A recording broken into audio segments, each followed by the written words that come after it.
burden of sin. There's power in the blood, power in the blood. Would you or evil a victory win? There's wonderful power in the blood. There is power, power, wonder-working power in the blood of the Lamb.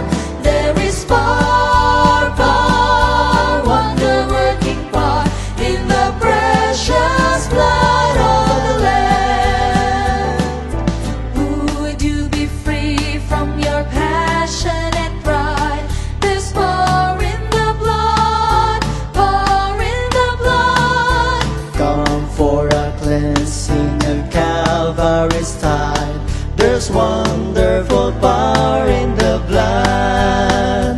There is power, power, wonder-working power in the blood of the Lamb. There is power, power, wonder-working power in the precious blood of the Lamb. Would you do service for Jesus your King? There's power in the blood, power in the blood. Would you live daily His praises to sing?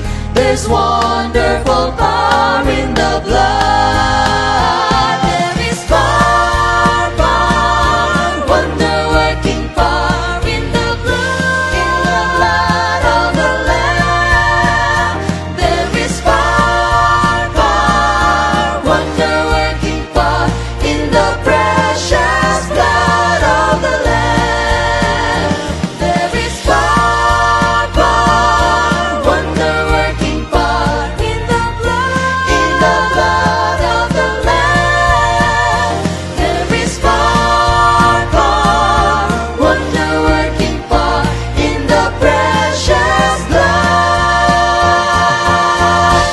of the Lamb.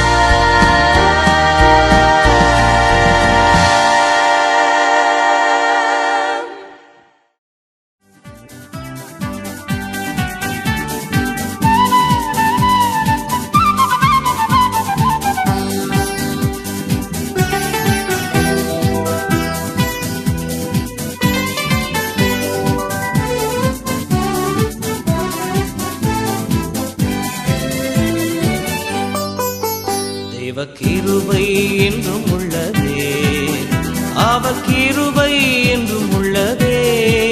அவரை போற்றி துதித்து பாடி அல்லேலூயா என்றார் பரிபோம். அவரை போற்றி துதித்து பாடி அல்லேலூயா என்றார் பரிபோம்.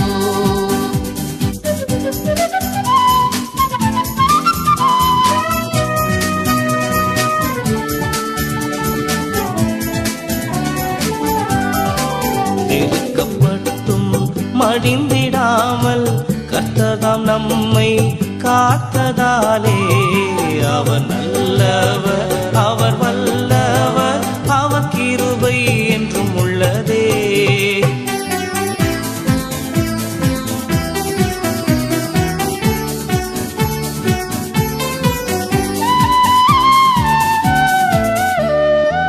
சத்துரு சேனை தொடர்ந்து சூழ்கை பக்தனாம் தாவீதின் தேவன் நமக்கு முன் சென்றாரே. அவர் நல்லவர், அவர் கிருபை என்றும் உள்ளதே.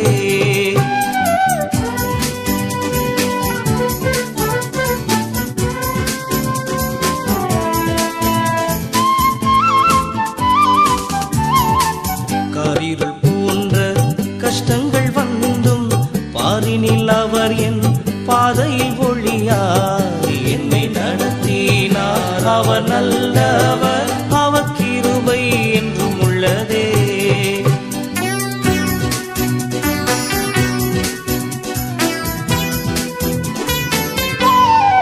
வெள்ளம் போல் நிந்தை மேற்கொள்ள வந்தும் வீரன் நெகேமியா ஆவியை அழித்தே. விட நம்பிக்கை தைரியம் ஈந்தாரே, அவர் கிருபை என்றும் உள்ளதே.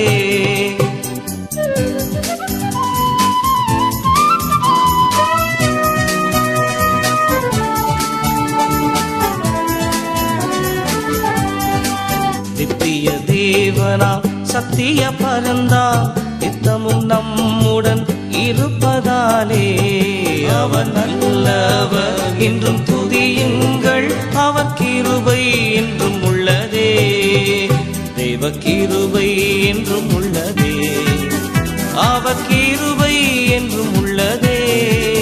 அவரை போற்றி துதித்து பாடி அல்லேலூயா என்றார் பரிப்போம்.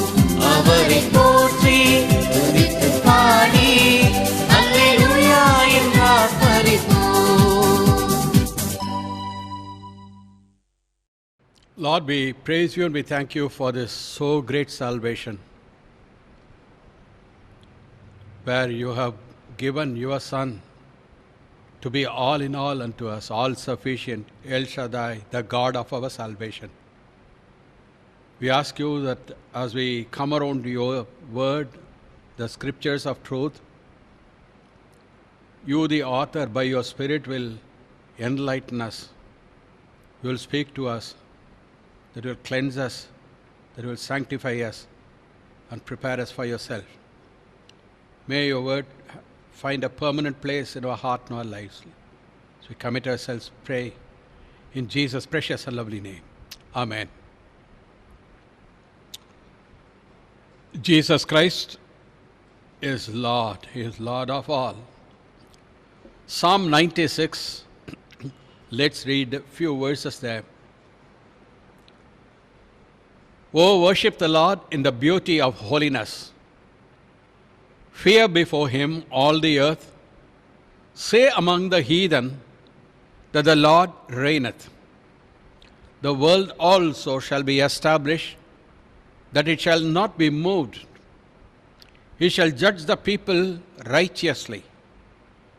He comes, for he comes to judge the earth. He shall judge the world with righteousness, and the people with his truth. சங்கீதம் 96 சில வசனங்களை வாசிப்போம். பரிசுத்த அலங்காரத்துடனே கர்த்தரை தொழுது கொள்ளுங்கள். பூலோகத்தாரே, நீங்கள் யாவரும் அவருக்கு முன்பாக நடுங்குங்கள். கர்த்தர் ராஜரீகம் பண்ணுகிறார், ஆகையால் பூச்சக்கரம் அசையாதபடி உறுதிப்பட்டிருக்கும்.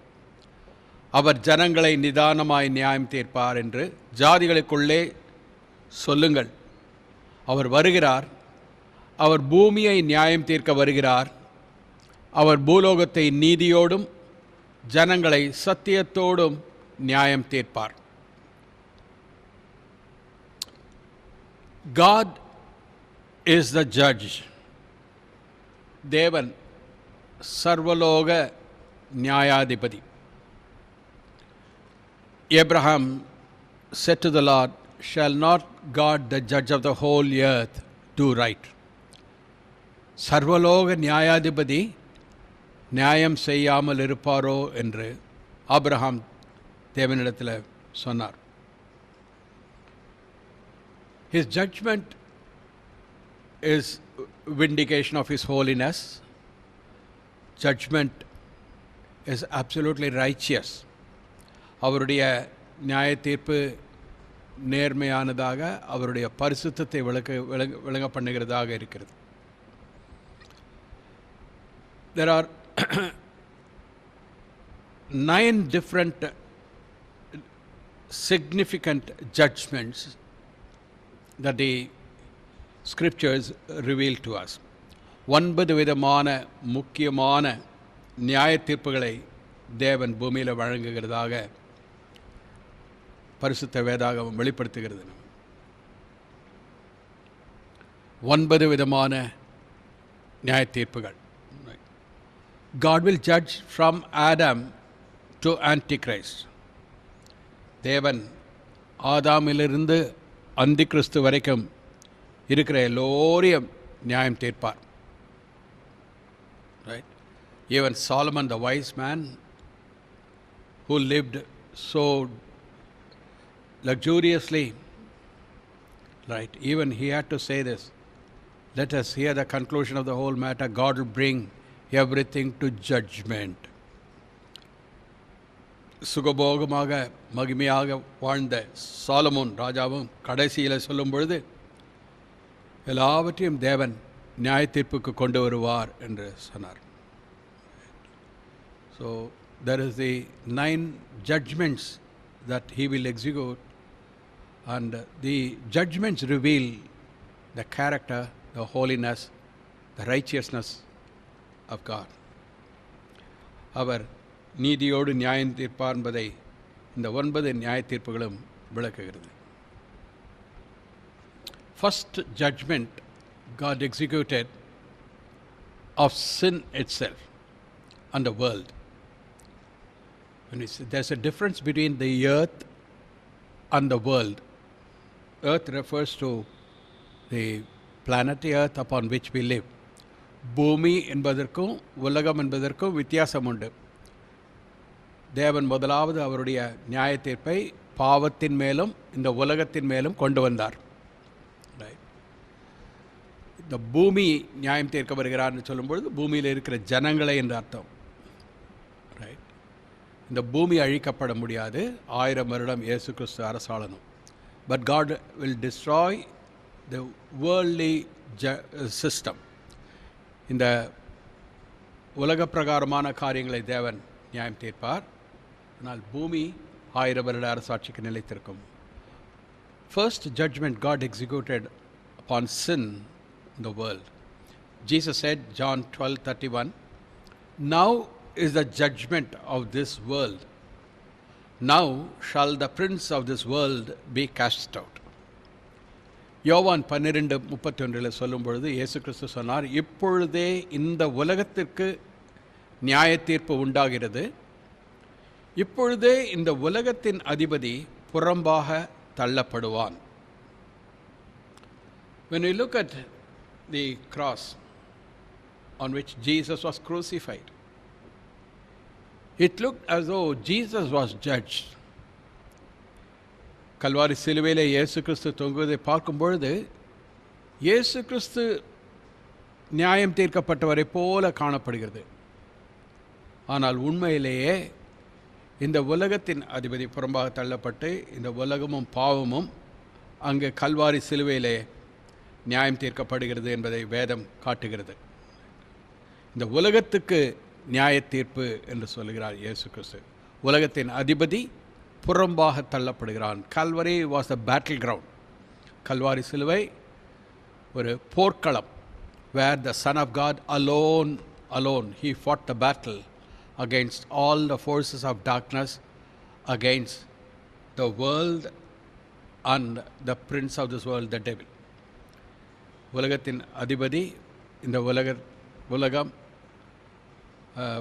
பாவம் எதற்கு அவைகளை எதிர்த்து இயேசு கிறிஸ்து தனியாக போராடின போர்க்களமாக இருக்கிறது கல்வாரி சிலுவையிலே இயேசு கிறிஸ்து மரணம். Romans 8:3 shows what the law could not do in that it was weak through the flesh, God sending his own son in the likeness of sinful flesh. Not God sending his own son in the sinful flesh, likeness of sinful flesh, and for sin condemned sin in the flesh, condemned sin in the flesh. ரோமர் 8:3 அது எப்படி எனில், மாம்சத்தினாலே பலவீனமாயிருந்த நியாய பிரமாணம் செய்யக்கூடாததை தேவனே செய்யும்படிக்கு தம்முடைய குமாரனை பாவ மாம்சத்தின் சாயலாகவும், பாவ மாமிசமாக அல்ல, பாவ மாம்சத்தின் சாயலாகவும், பாவத்தை போக்கும் பலியாகவும் அனுப்பி மாம்சத்திலே பாவத்தை ஆக்கினைக்குள்ளாக தீர்த்தார். பாவத்தை ஆக்கினைக்குள்ளாக தீர்த்தார் என்று வாசிக்கிறோம். கல்வாரி சிலுவையிலே தேவன் அவருடைய நியாய தீர்ப்பை உண்டாக்கினார். When we say God, we shouldn't think of some force or some supreme power to whose favor we go and whatever we want we express, and he is there as a machine to grant our request. தேவன் என்று சொல்லும்பொழுது ஏதோ சர்வலோகத்துக்கு ஒரு அதிகாரியாக எல்லாவற்றையும் சிருஷ்டித்தவராக இருக்கிறார், அவரிடத்தில் போய் நாம் நம்முடைய வாஞ்சைகளை சொல்லும்போது அவர் கேட்பார், கொடுப்பார் என்றெல்லாம் தேவனை குறித்து எண்ணிவிடக்கூடாது. God is a supreme, above all, the creator, a person. God is spirit. They that worship him must worship him in truth and spirit. For the Father seeks such to worship, said Jesus. இயேசு கிறிஸ்து சொல்லும்பொழுது தேவன் ஆவியாக இருக்கிறார், அவரை தேவனை தொழுது கொள்ளுகிறவர்கள் உண்மையோடு ஆவியோடும் தொழுது கொள்ள வேண்டும். அவ்விதமாக பிதா தன்னை தொழுது கொள்ளுகிறவர்களை தேடுகிறார் என்று சொன்னார். So as the supreme creator, eternal one, he is a person, and in the entire universe a rebellion has come against him. That is sin. அவர் இந்த பூமிக்கு மேலாக அண்ட சராசரங்களையும் சிருஷ்டித்தவராக, அண்ட சராசரங்களையும் உண்டாக்கினவர், அவைகள் மேல் ஆதிக்கம் கொண்டவராக, ஆளுகிறவராக, பரிசுத்தராக இருக்கிறார். அவருக்கு விரோதமாக எழுந்தது தான் பாவம். God hates sin. Right? Sin is always against God. Right? பாவம் என்பது தேவன் வெறுக்கிறது, தேவனுக்கு விரோதமாகவே இருக்கிறது தான் பாவம். Psalmist David cries out saying, "Only against thee have I sinned." உமக்கு விரோதமாகத்தான் இந்த பாவத்தை செய்தேன் என்று சொல்லி தாவீது கதறி அழுகிறார். In the entire universe, a rebellion has come against him. That is sin. அவர் இந்த பூமிக்கு மேலாக அண்ட சராசரங்களையும் சிருஷ்டித்தவராக, அண்ட சராசரங்களையும் உண்டாக்கினவர், அவைகள் மேல் ஆதிக்கம் கொண்டவராக, ஆளுகிறவராக, பரிசுத்தராக இருக்கிறார். அவருக்கு விரோதமாக எழுந்தது தான் பாவம். God hates sin. Right? Sin is always against God. Right? பாவம் என்பது தேவன் வெறுக்கிறது, தேவனுக்கு விரோதமாகவே இருக்கிறது தான் பாவம். Psalmist David cries out saying, "Only against thee have I sinned." உமக்கு விரோதமாகத்தான் இந்த பாவத்தை செய்தேன் என்று சொல்லி தாவீது கதறி அழுகிறார். Whatever we do, not against another person, not so much against the country or against anything else, it's always against God. It's obnoxious to the holiness of God. தேவனுடைய பரிசுத்தத்திற்கு எதிராக துர்நாற்றமாக இருப்பது தான் நம்முடைய பாவம். இந்த உலகத்தில் எல்லாவற்றையும் சிருஷ்டித்த போது நேர்மையாக மகிமையாக சிருஷ்டித்தார். When God created everything in heaven and in earth, he created everything beautifully. Sin was an intrusion into the world of God. தேவனுடைய ராஜாங்கத்தில், அரசாங்கத்தில் பாவம் என்பது பிசாசினால் நுழைக்கப்பட்டது. ரைட். ஸோ தேவனுடைய பரிசுத்தத்திற்கு விரோதமாக இருக்கிறது. God had to put away sin. It originated in one of the archangels created by God. தேவனால் சிருஷ்டிக்கப்பட்ட ஒரு பிரதான தூதர்களில் அது ஏற்படுத்தப்பட்டது. That very sin against God made him to be the arch enemy of God, the devil. So ever since that sin began in him, he turned against God and going on sinning against God, and he induces others also to do that. எப்பொழுது பாவம் என்பது பிசாசுக்குள்ளாக ஆரம்பித்ததோ அது முதற்கொண்டு எப்பொழுதுமே அவன் தேவனுக்கு விரோதமாக செய்கிறவனாக, மற்றவர்களை தூண்டுகிறவனாக இருக்கிறான். And God put a full stop to sin on the cross of Calvary when Jesus died and said, "It is finished." எல்லாம் முடிந்தது என்று சொல்லி இயேசு கிறிஸ்து அங்கே கல்வாரி சிலுவையில் மரிக்கும் பொழுது தேவன் பாவத்திற்கு ஒரு முற்றுப்புள்ளியை வைத்தார். Satan, of course, brought that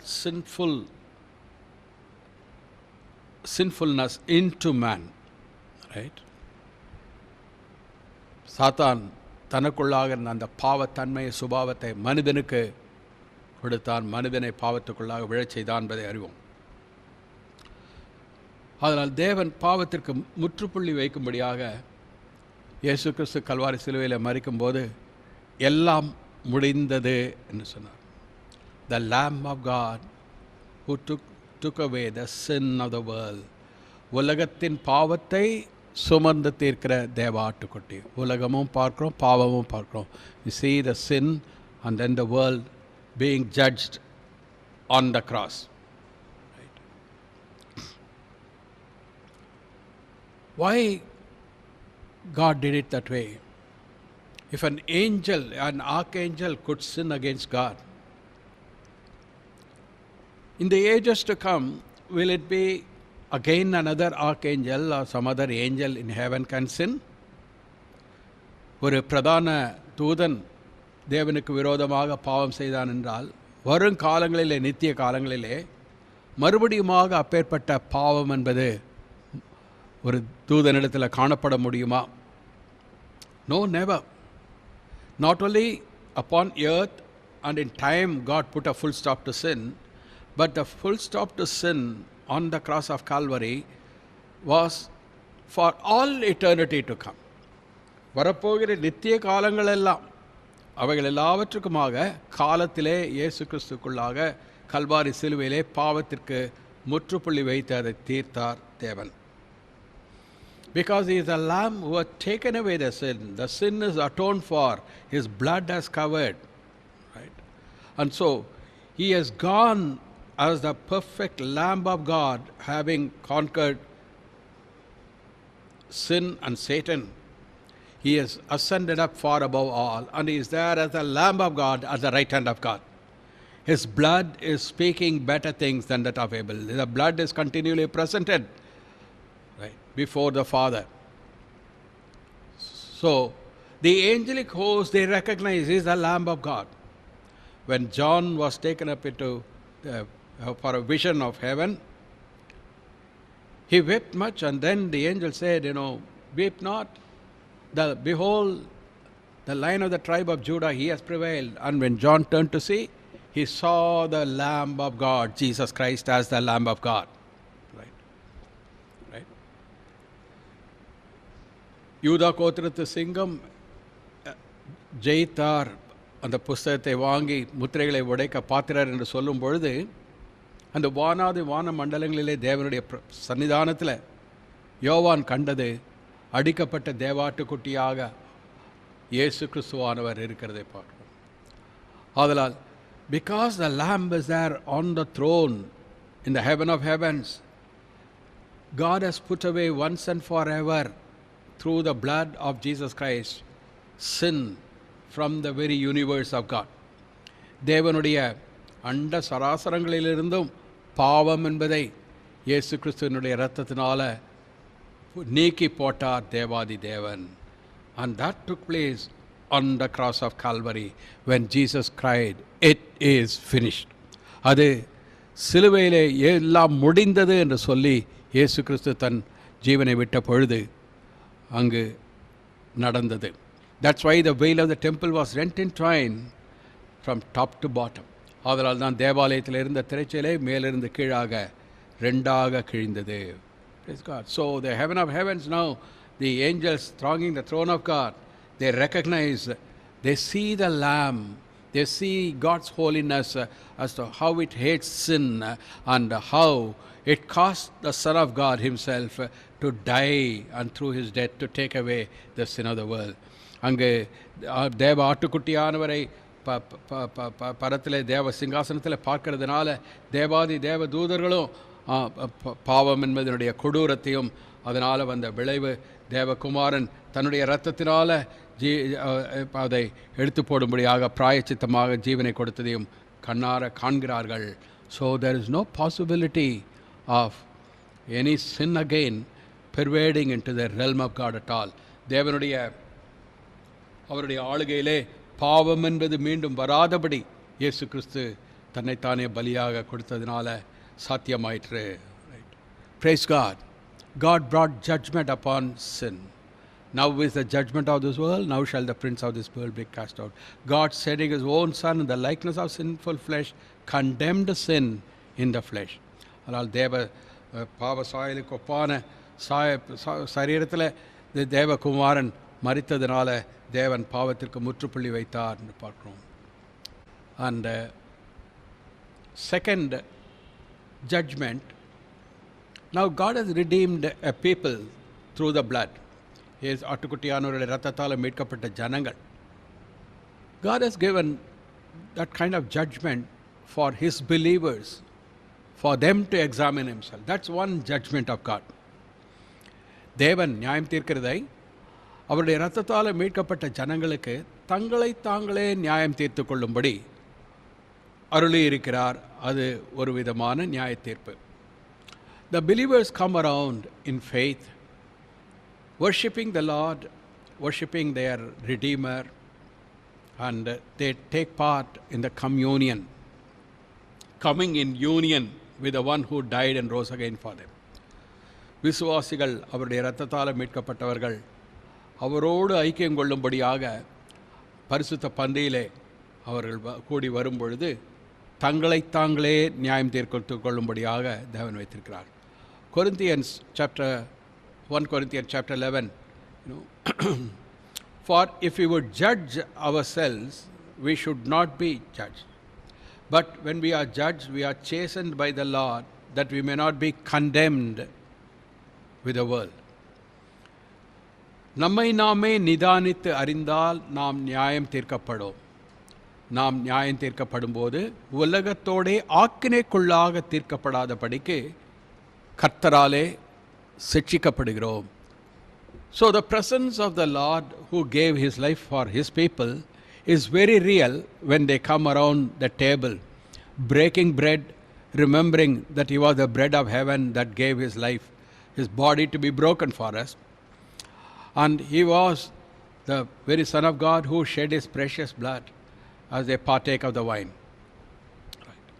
So they have to examine themselves in the light of that atonement, in the light of that life that was poured out for us, in the light of what God has done, sacrificing his very Son to take away my sin. How have I lived to please God? That is the self-examination, self-judgment. கர்த்தருடைய பந்திக்கு வரும்பொழுது உலகத்தின் பாவத்தை மட்டுமல்ல, என்னுடைய பாவத்திற்காக அவர் அடிக்கப்பட்ட தேவாட்டுக்குட்டி என்ன செய்தார் என்பதை யோசித்து பார்த்து அதன் மூலமாக எவ்வளவு தூரம் அவருக்கு பிரியமாக நான் இருக்கிறேன் என்று நம்மை நாமே நிதானித்து அறியும் பொழுது அது தேவன் நமக்கு அருளின நம்மை நாமே சோதிக்கிற ஒரு நியாய தீர்ப்பாக இருக்கிறது. Here God has given us the privilege to judge ourselves. If we judge ourselves, we should not be condemned with a girl. நாம் நம்மை நாமே நியாயம் தீர்க்கும் பொழுது உலகத்தோடைய ஆக்கினைக்குள்ளாக தீர்க்கப்படாதபடி கர்த்தராலே சிட்சிக்கப்படுகிறோம் என்று பார்க்கிறோம். So this is the place where the self-examination is very important. There is not only a blessing in the communion, but the important thing is to enjoy the blessing, to receive the blessing. There has to be the self-examination, self-judgment appointed by God. தேவனால் நியமிக்கப்பட்டது இது. நம்மை நாமே நியாயம் தீர்த்து கொள்ளும்படியாக கர்த்தருடைய பந்திக்கு வரும்பொழுது அதில் ஒரு ஆசீர்வாதம் என்பது மட்டுமல்ல, அந்த ஆசீர்வாதத்தை சுரந்தித்து கொள்ள வேண்டும் என்றால் முதலாவது நம்மை நாமே நியாயம் தீர்த்து கொள்ள வேண்டும். இது தேவனால் அனுமதிக்கப்பட்ட நமக்கு கொடுக்கப்பட்ட பாக்கியம். Right. So this is something very peculiar because we are God's people. God is giving us the privilege of examining ourselves. தேவனுடைய பிள்ளைகளாக நாம் இருக்கிறபடியால் தேவன் நமக்கு இந்த பெரிய ஸ்லாக்கியத்தை கொடுத்திருக்கிறார், நம்மை நாமே நியாயம் தீர்த்து கொள்ளும்படியாக. Right. Then when Jesus, the night in which he was betrayed, when he said, one of you shall betray me, all the disciples, one after the other said, is it I? Is it I? இயேசு கிறிஸ்து அந்த ராத்திரியில் காட்டி கொடுக்கப்படுகிற ராத்திரியில் அப்பத்தை எடுத்து ஸ்தோத்திரம் பண்ணி கொடுக்கும்பொழுது உங்களில் ஒருவன் என்னை காட்டி கொடுக்க போகிறான் என்று சொல்லும் பொழுது நானா நானா என்ற ஒவ்வொருவரும் உள்ளத்திலே குத்தப்பட்டவர்களாக தன்னைத்தானே நிதானித்து அறிந்தார்கள். The self-examination was there, evident. Each one asked, is it I? Is it I? Right. That's how it should be when we come around the communion, when we partake of the Lord's table. இப்படித்தான் கர்த்தருடைய பந்தியிலே நாம் பங்கெடுக்கும் பொழுது நம்மை நாமே நிதானித்து அறிகிறவர்களாக இருக்க வேண்டும். As a pastor over the years of ministry, I come around the occasion when while taking part in the communion, the others of judging. One incident comes to my mind. Years ago,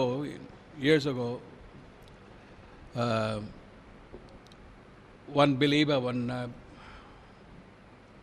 lady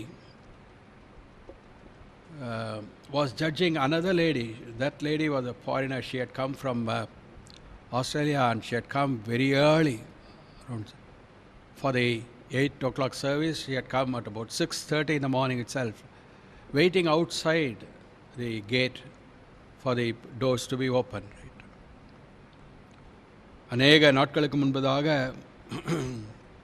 வருடங்களுக்கு முன்பதாக என்று சொல்ல வேண்டும், ஒரு சபையிலே ஒரு அம்மையார் வெளிநாட்டிலிருந்து வந்தவர்கள் 8 மணி ஆராதனைக்கு காலையில் 6:30 மணிக்கெல்லாம் வந்து விட்டார்கள். அவளுக்கு நேரம் தெரியாதபடினால் she had come with a desire to worship the Lord, right? And she had a small baby in her hand. ஒரு சிறு குழந்தையும் கையில் தூக்கி கொண்டு வந்தார். When at the time of she worshipped the Lord, and during the time of communion, just before the time of communion, I think she was feeding the baby because the baby was crying. அந்த ஆராதனை பரிசுத்த பந்தி வேளையில் அவர்கள் இன்னொரு சகோதரி வந்து அந்த அம்மையார் மேலே ரொம்ப கோபம் கொண்டு அவர்கள் வந்து கம்யூனியன் எடுக்கிறார்கள், எடுக்கக்கூடாதுன்ற மாதிரி சண்டை போடாத குறையாக அவர்கள் சொன்னார்கள். Another lady in the church, she was very angry because she was feeding that foreigner was feeding the baby. Right? And I only had to point out to that lady, that's none of your business to judge another person. Right? இன்னொரு நபரை நீ நியாயம் தீர்க்கக்கூடாது, அது கர்த்தருக்கும் அவங்களுக்கும் புரியுது, உமக்கு சம்பந்தம் இல்லாதது என்று நான் எடுத்து சொல்ல வேண்டியதாயிற்று. Right? It's quite common for us to judge one another. Paul writing to Romans, he says, who are you to judge one another? Right? We all shall stand before the judgment seat of Christ. நாம் எல்லோரும் அவனவன் கணக்கு கொடுக்க கிறிஸ்துவின் நியாயஸ்தலத்துக்கு முன்பதாக இருக்க வேண்டும் என்று சொல்லி மற்றவனை குற்றப்படுத்துவதற்கு நீர் யார் என்ற விதத்தில் கேட்கிறார்.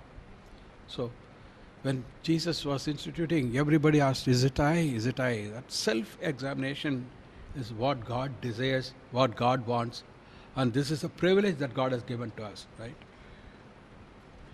It's my privilege as a pastor, while setting the table on a Sunday morning, I would ask the Lord to be gracious, to forgive, and all those who partake might partake of it worthily. கர்த்தருடைய பந்தியை ஞாயிறு தோறும் ஏற்படுத்தும் பொழுது காலையில் யாரும் வருவதற்கு முன்பதாகவே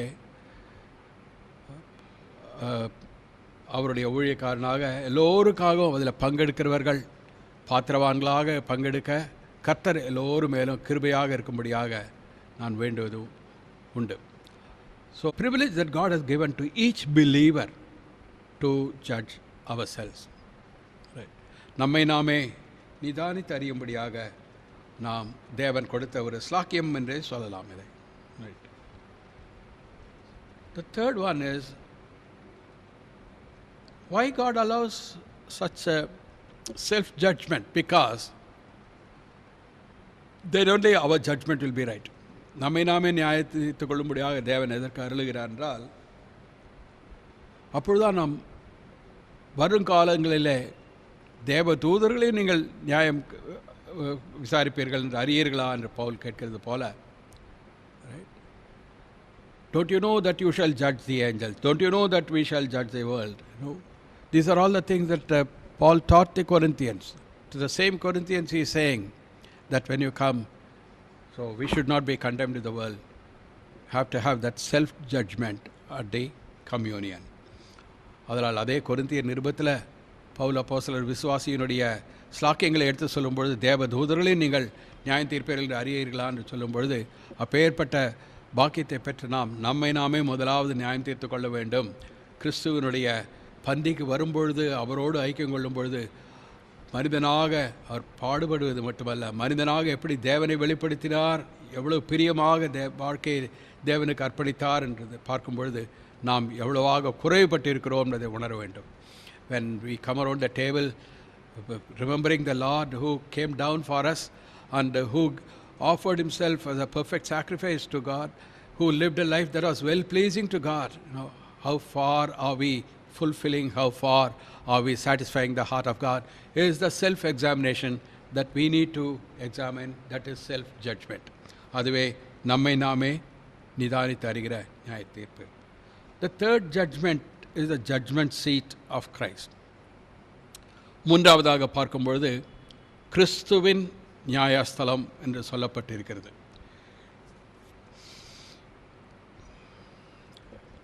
That happens immediately after the rapture. சபை எடுத்துக்கொள்ளப்பட்ட பிறகு அந்த 7 வருட உபத்திரவ காலம் பூமியில் இருக்கும் பொழுது வானத்தில் அந்த 7 வருட காலத்திற்குள்ளாக சபை அங்கு கிறிஸ்துவின் நியாயஸ்தலத்துக்கு முன்பதாக வெளிப்பட வேண்டும். So immediately after the rapture, when the tribulation goes on upon this earth for 7-year period, during that 7-year period in heaven, the raptured saints will have to stand before the judgment seat of Christ and be judged, every one of them. ஒவ்வொருவரும் கிறிஸ்துவின் நியாயஸ்தலத்துக்கு முன்பதாக நின்று கணக்கு கொடுக்க வேண்டும்.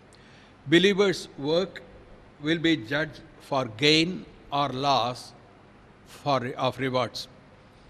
பலனை பெறும்படியோ அல்லது பலன் இல்லாமலோ போகும்படியாக ஒவ்வொரு விசுவாசியும் தனிப்பட்ட முறையிலே கிறிஸ்துவினால் நியாயம் தீர்க்கப்படுவோம்.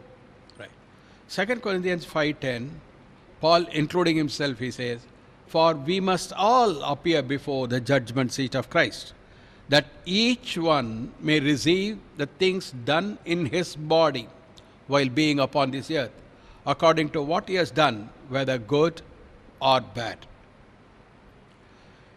2 கொரிந்தியர் 5:10, ஏனென்றால் சரீரத்தில் அவனவன் செய்த நன்மைக்காவது தீமைக்காவது, சரீரத்தில் பூமியிலே வசிக்கும் பொழுது ரட்சிக்கப்பட்ட ஒவ்வொருவரும் அவன் செய்த நன்மைக்காவது தீமைக்காவது தக்க பலனை அடையும்படிக்கு நாம் எல்லோரும், பவுல் தன்னையும் சேர்த்துக்கொள்ளுகிறார், கிறிஸ்துவின் நியாயாசனத்துக்கு முன்பாக வெளிப்பட வேண்டும். How it will be there when we are brought face to face with the Lord and we stand before him being judged by him. எப்படியாக இருக்கோ அவருக்கு முன்பாக, அவருக்கு முகமுகமாக அவருக்கு தரிசிக்க, அவருக்கு முன்பாக நாம் நம்முடைய வாழ்க்கையை எல்லாம் அவருக்கு முன்பாக பட்ட பகலாக வெட்ட வெளிச்சமாக இருக்கும் பொழுது அவர் நியாயம் தீர்க்கிறது. So Paul writes here in Romans 14, "Why do you judge your brother? Why do you show contempt for your brother? For we shall all stand before the judgment seat of Christ. It is written, as I live, says the Lord, every knee shall bow to me, every tongue shall confess to God. So then each of us shall give an account of himself to God. Therefore, let us not judge one another anymore, but rather resolve this not to put a stumbling block or a cause to fall in our brother's way." இப்படி இருக்க நீ உன் சகோதரனை குற்றவாளி என்று தீர்க்கிறது என்ன? நீ உன் சகோதரனை அற்பமாய் எண்ணுகிறது என்ன? நாம் எல்லோரும் கிறிஸ்துவனுடைய நியாயாசனத்துக்கு முன்பாக நிற்போமே. அந்தப்படி முழங்கால் யாவும் எனக்கு முன்பாக முடங்கும், நாவு யாவும் தேவனை அறிக்கை பண்ணும் என்று என் ஜீவனை கொண்டு உரைக்கிறேன் என்பதாய் கர்த்தர் சொல்லுகிறார் என்று எழுதியிருக்கிறது. ஆதலால் நம்மில் ஒவ்வொருவனும் தன்னை குறித்து தேவனுக்கு கணக்கு ஒப்புவிப்பான்.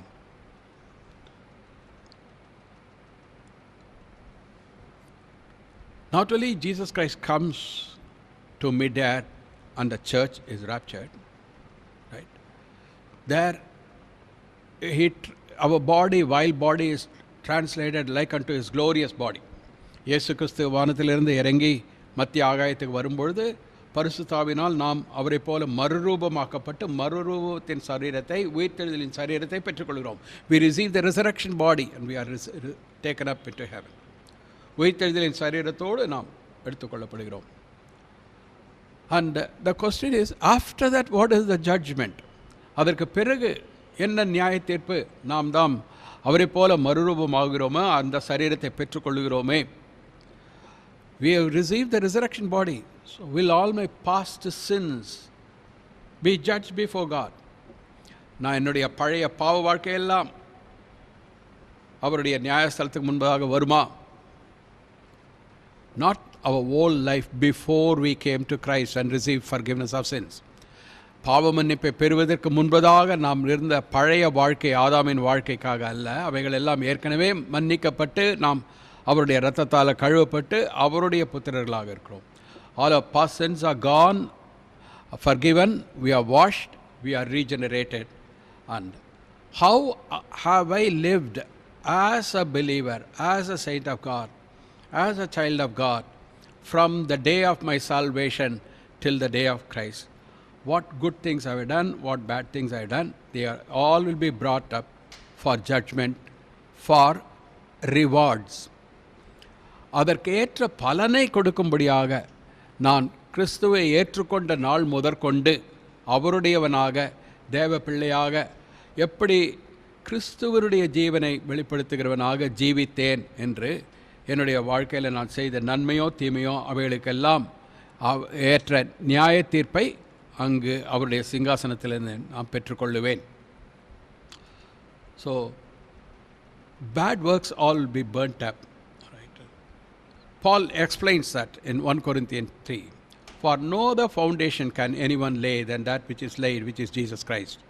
If anyone builds on this foundation with gold, silver, precious stones, wood, hay, straw, each one's work will become clear, for the day will declare it, because it will be revealed by fire. And the fire will test each one's work of what sort it is. If anyone's work which he has built on endures, he will receive a reward. If anyone's work is burnt, he will suffer loss, but he himself will be saved, yet so as through fire. போடப்பட்டு இருக்கிற அஸ்திபாரமாகிய இயேசு கிறிஸ்துவை அல்லாமல் வேறே அஸ்திபாரத்தை போட ஒருவனாலும் கூடாது. ஒருவன் அந்த அஸ்திபாரத்தின் மேல் பொன், வெள்ளி, விலையேற பெற்ற கல், மரம், புல், வைக்கோல் ஆகிய இவைகளை கட்டினால் அவனுடைய வேலைப்பாடு வெளியாகும் நாளானது, அவர் சன்னிதானத்தில் நிற்கிற அந்த நாளானது அதை விளங்க பண்ணும். ஏனெனில் அது அக்கினியினாலே வெளிப்படுத்தப்படும். அவனுடைய வேலைப்பாடு எத்தன்மையுள்ளது என்று அக்கினியானது பரிசோதிக்கும். அதன் மேல் ஒருவன் கட்டினது நிலைத்தால் அவன் கூலியை பெறுவான். கட்டினது வெந்து போனால் அவன் நஷ்டமடைவான். அவனோ ரட்சிக்கப்படுவான், அதுவும் அக்னியில் அகப்பட்டு தப்பினது போல இருக்கும். It's very clear. Like a house is on fire, right? So it will be when we stand face to face with the one who has eyes like unto flames of fire. அக்னி சுவாலையுடைய கண்களுடைய அவருடைய சன்னிதானத்தில் நிற்கும் பொழுது என்னுடைய வாழ்க்கையெல்லாம் அவருக்கு பிரதிபலிக்கும். அவர் முன்பாக வரும். அங்கு அவருடைய நியாயஸ்தலத்துக்கு முன்பாக நிற்கும் பொழுது இந்த பூமியில் நான் எப்படி அவருக்காக ஜீவித்தேனோ, என்னுடைய வாழ்க்கையில் தேவையில்லாதவைகளை எப்படி சம்பாதித்து கொண்டேனோ, தேவையானவைகளை எப்படி விட்டுவிட்டேனோ, என்னென்னலாம் செய்தனோ எல்லாவற்றையும் அவருடையவனாக ஜீவித்ததுக்கு பலன் பெறுவேன். Right. So like a house is on fire, so and the first thing one will do is just run out for life. ஒரு வீடு தீ பிடித்து எரியும் பொழுது அதில் இருக்கிற பொருட்களை பாதுகாக்க ஒருவரும் முனைய மாட்டார்கள். முதலாவது அவர் வீட்டை விட்டு தன் ஜீவன் தப்பினால் போதும் என்று ஓடத்தான் செய்வார்கள். So also it will be there on the day of judgment. அதுபோலத்தான் அந்த கிறிஸ்துவ நியாயஸ்தலத்துக்கு முன்பதாக இருக்கும். இங்கு நாம் எப்படி கிறிஸ்துவனுடையவர்களாக ஜீவிக்கிறோம் என்பதை அங்கு அவருடைய நியாயஸ்தலத்தில் நாம் அதற்கேற்ற பலியை பெறுவோம், அதற்கேற்ற கூலியை பெறுவோம். How we live here as his children, so we will receive the reward. Right? There is a possibility of one building. Our life here, Christian life, is built on gold, silver, precious stones, or with wood, hay, straw. Right? Wood, hay, straw, all are perishable things. கல், மரம், புல், வைக்கோல் இவைகள் எல்லாம், மரம், புல், வைக்கோல் இவைகள் எல்லாம் எரிந்து போகக்கூடியவைகள். ஆனால் விலையேற பெற்ற கல், பொன், வெள்ளி என்பதெல்லாம் தீயில் அகப்பட்டாலும் ஒன்றுக்கும் ஒரு ஆகாது. அதுபோல் நம்முடைய வாழ்க்கையில் நாம் தீயில் நிற்கக்கூடியது, நிரந்தரமாக இருக்கக்கூடியது, நித்தியத்திற்கென்று இருக்கக்கூடிய காரியங்களை நாம் செய்தோம் என்றால், தேவனுடைய ராஜ்யத்தில் அப்படி ஜீவிப்போம் என்றால் அதற்கேற்ற பலன் உண்டு. ரைட்? அவருடைய அதன் மேல் ஒருவன் கட்டினது வெந்து போனால் அவன் நஷ்டமடையான், அவனோ ரட்சிக்கப்படுவான். So look at this, that we are saved, our soul is saved, right? But what we are going to be in eternity will be determined there by our life here, according to our life here. கிறிஸ்துவை ஏற்றுக்கொண்ட நாளிலிருந்து அவர் வருகை மட்டும் நாம் எப்படி இங்கு ஜீவிக்கிறோம் என்பதன் மூலமாக நாம் நித்தியத்திற்கென்று என்ன பொக்கிஷத்தை சேர்த்து வைக்கிறோம் என்பதை அந்த நாள் வெளிப்படுத்தும். Jesus said to the rich young ruler, sell all that you have, then you will have treasure in heaven. In other words, to obey his word, he would have received treasures in heaven. Right? Same way, right? What we do here in obedience to God, obedience to the Holy Spirit, all that in the kingdom of God, right? அவருடையவனாக ஜீவித்ததுக்கு பலன் பெறுவேன். Right? So like a house is on fire, so and the first thing one will do is just run out for life. ஒரு வீடு தீ பிடித்து எரியும் பொழுது அதில் இருக்கிற பொருட்களை பாதுகாக்க ஒருவரும் முனைய மாட்டார்கள். முதலாவது அவர் வீட்டை விட்டு தன் ஜீவன் தப்பினால் போதும் என்று ஓடத்தான் செய்வார்கள். So also it will be there on the day of judgment. அதுபோலத்தான் அந்த கிறிஸ்துவ நியாயஸ்தலத்துக்கு முன்பதாக இருக்கும். இங்கு நாம் எப்படி கிறிஸ்துவனுடையவர்களாக ஜீவிக்கிறோம் என்பதை அங்கு அவருடைய நியாயஸ்தலத்தில் நாம் அதற்கேற்ற பலியை பெறுவோம், அதற்கேற்ற கூலியை பெறுவோம். How we live here as his children, so we will receive the reward. Right? There is a possibility of one building. Our life here, Christian life, is built on gold, silver, precious stones, or with wood, hay, straw. Right? Wood, hay, straw, all are perishable things. கல், மரம், புல், வைக்கோல் இவைகள் எல்லாம், மரம், புல், வைக்கோல் இவைகள் எல்லாம் எரிந்து போகக்கூடியவைகள். ஆனால் விலையேற பெற்ற கல், பொன், வெள்ளி என்பதெல்லாம் தீயில் அகப்பட்டாலும் ஒன்றுக்கும் ஒரு ஆகாது. அதுபோல் நம்முடைய வாழ்க்கையில் நாம் தீயில் நிற்கக்கூடியது, நிரந்தரமாக இருக்கக்கூடியது, நித்தியத்திற்கென்று இருக்கக்கூடிய காரியங்களை நாம் செய்தோம் என்றால், தேவனுடைய ராஜ்யத்தில் அப்படி ஜீவிப்போம் என்றால் அதற்கேற்ற பலன் உண்டு. ரைட்? அவருடைய அதன் மேல் ஒருவன் கட்டினது வெந்து போனால் அவன் நஷ்டமடையான், அவனோ ரட்சிக்கப்படுவான். So look at this, that we are saved, our soul is saved, right? But what we are going to be in eternity will be determined there by our life here, according to our life here. கிறிஸ்துவை ஏற்றுக்கொண்ட நாளிலிருந்து அவர் வருகை மட்டும் நாம் எப்படி இங்கு ஜீவிக்கிறோம் என்பதன் மூலமாக நாம் நித்தியத்திற்கென்று என்ன பொக்கிஷத்தை சேர்த்து வைக்கிறோம் என்பதை அந்த நாள் வெளிப்படுத்தும். Jesus said to the rich young ruler, sell all that you have, then you will have treasure in heaven. In other words, to obey his word, he would have received treasures in heaven. Right? Same way, right? What we do here in obedience to God, obedience to the Holy Spirit, all that in the kingdom of God.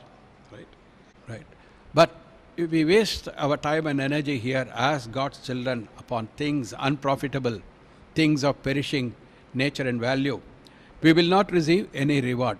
We will be saved. அக்னியில் அகப்பட்டது போல தப்பித்து கொள்வான், அவன் ரட்சிக்கப்பட்டிருக்கிறான். ரட்சிப்பு இலவசம், இயேசு கிறிஸ்து மூலமாக வருகிறது. அதுக்கு மேலாக நாம் நித்தியத்தில் நாம் எப்படி இருக்க போகிறோம் என்பதை அங்கு தான் நிர்ணயிக்கப்படும். Is it possible for one to be in heaven and still be without any value or be a pauper? Yes, of course, consider this word. நித்தியத்திலும் ஒருவன் ஒன்றும் இல்லாமல் இருக்க முடியுமா? முடியும். இந்த வசனத்தில் பார்க்கும்போது ரட்சிக்கப்பட்டவனாக இருக்கிறான், ஆனால் ஆக்கினியில் அகப்பட்டு தப்பது போல அவன் நஷ்டமடைவான் என்று பார்க்கிறது. There is nothing for him as eternal inheritance. நித்தியமாக அவனுக்கு என்று அவனோட பலன் இல்லை. So when the judgment seat of Christ, then that's where the Lord says, you've been faithful in few, be thou Lord over many. கொஞ்சத்திலே உண்மையாக இருந்தார், அநேகத்தில் நீ எஜமானனாயிரு என்று சொல்லி அந்த இடத்துல அவருடைய சிங்காசனத்தில் ஒவ்வொருவனும், சபையில் எடுத்துக்கொள்ளப்படுகிற ஒவ்வொருவனும் நியாய தீர்ப்பு பெறுவான். Each one will be judged. And that's why Jesus says, behold, I come quickly, my reward is with me to give everyone according as his work shall be. அவனுடைய கிரியைக்கு தகுந்தபடி பலனை கொடுக்க நான் வருகிறேன் என்று சொல்கிறார். சீக்கிரமாக வருகிறேன், அவனுடைய கிரியைக்கு தகுந்த பலன் என் கூட வருகிறது என்று சொல்கிறார். Right? So at the judgment seat of Christ he will be known. But also the believers, it's a special kind of judgment, because it's going to be a judgment of rewards.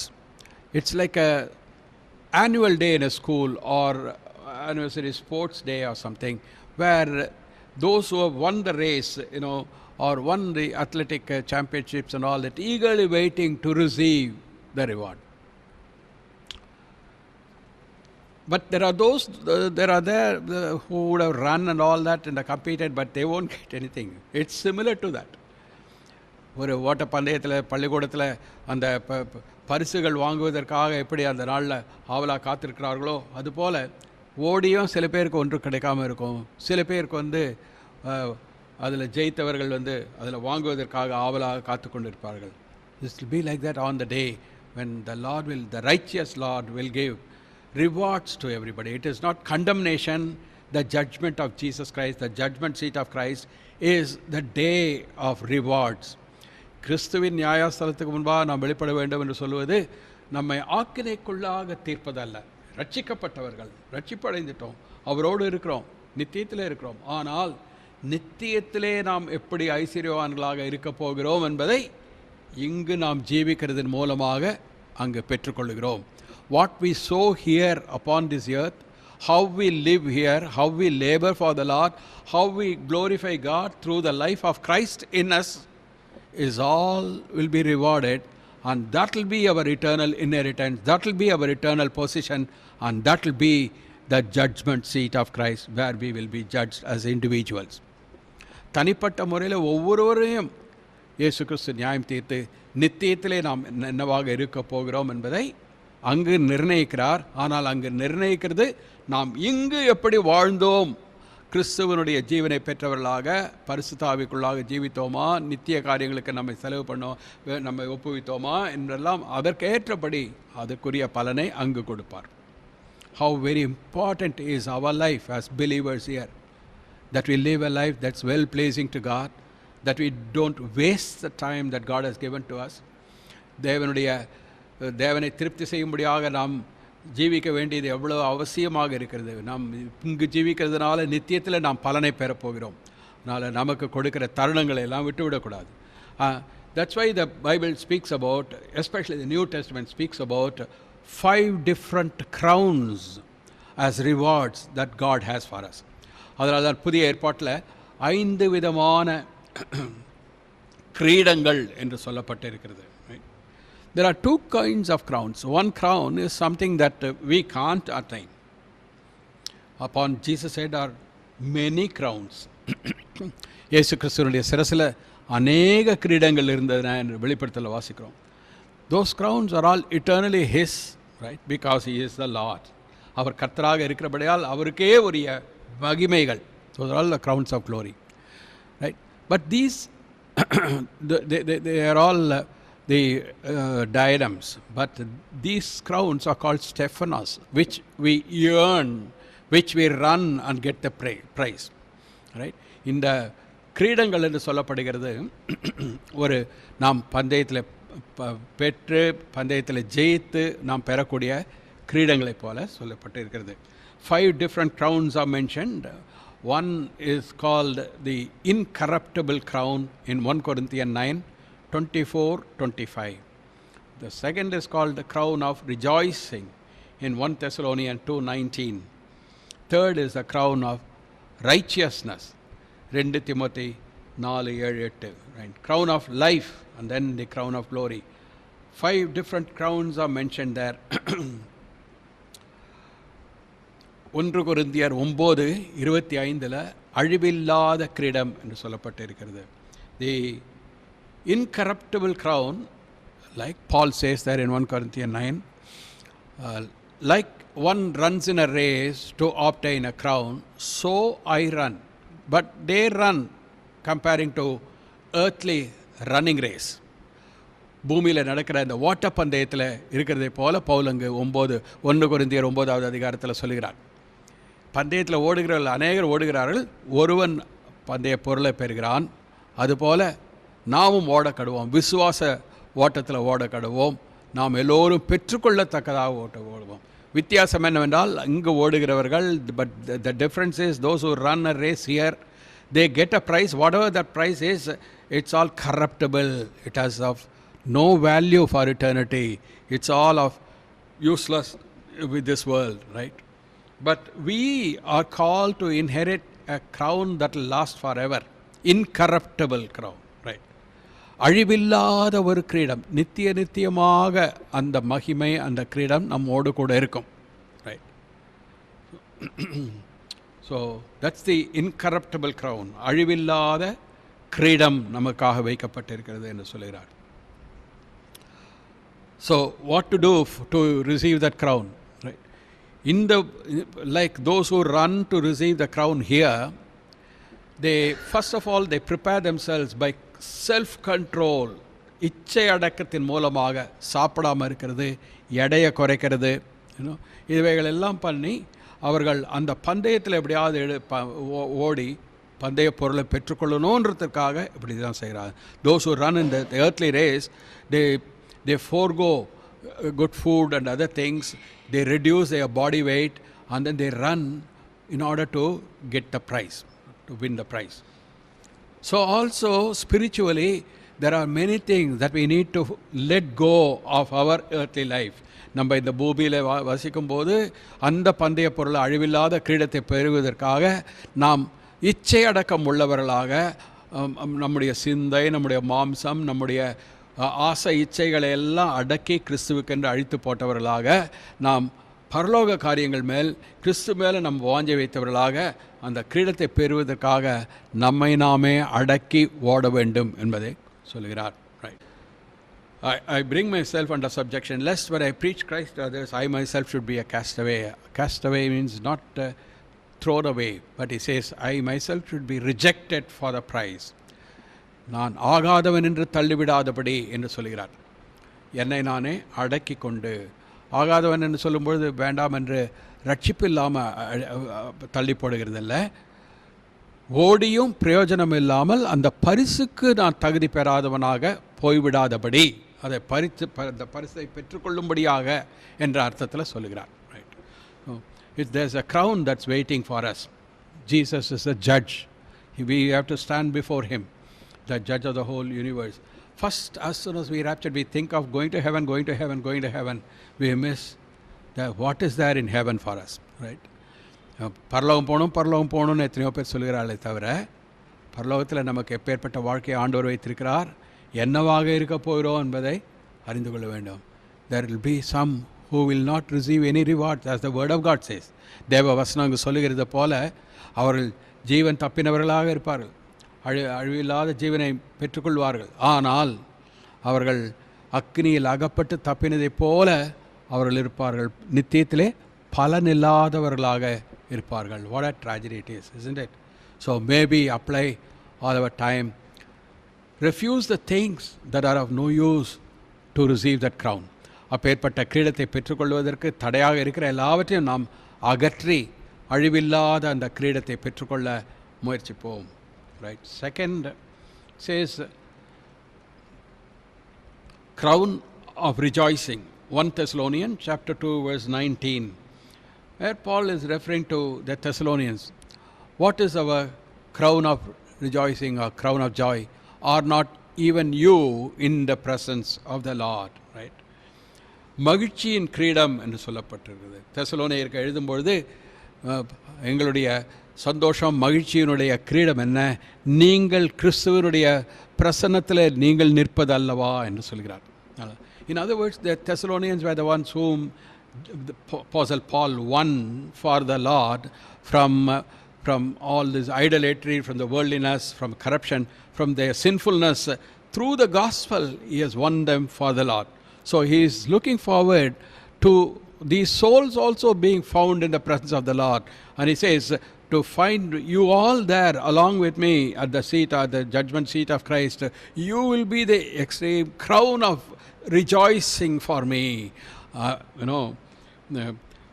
தெசலோனியருக்கு ஊழியம் செய்து இந்த உலகத்தில் பாவத்தில் இருந்து அவர்களை கிறிஸ்துவின் சுவிசேஷத்தினால ரட்சிப்புக்குள்ளே நடத்தின அவர்களை குறித்து சொல்லும் பொழுது, நீங்கள் கிறிஸ்துவின் சன்னிதானத்தில் இருப்பது எங்களுடைய மகிழ்ச்சியின் கிரீடம் என்று சொல்கிறார். Think of the souls that God commits or brings across in your life, in my life. நம்முடைய வாழ்க்கையில் ஆண்டவர் கொண்டு வர ரட்சிக்கப்படாத ஆத்துமாக்களை நம்ம யோசிப்போம். அவர்களுக்கு நாம்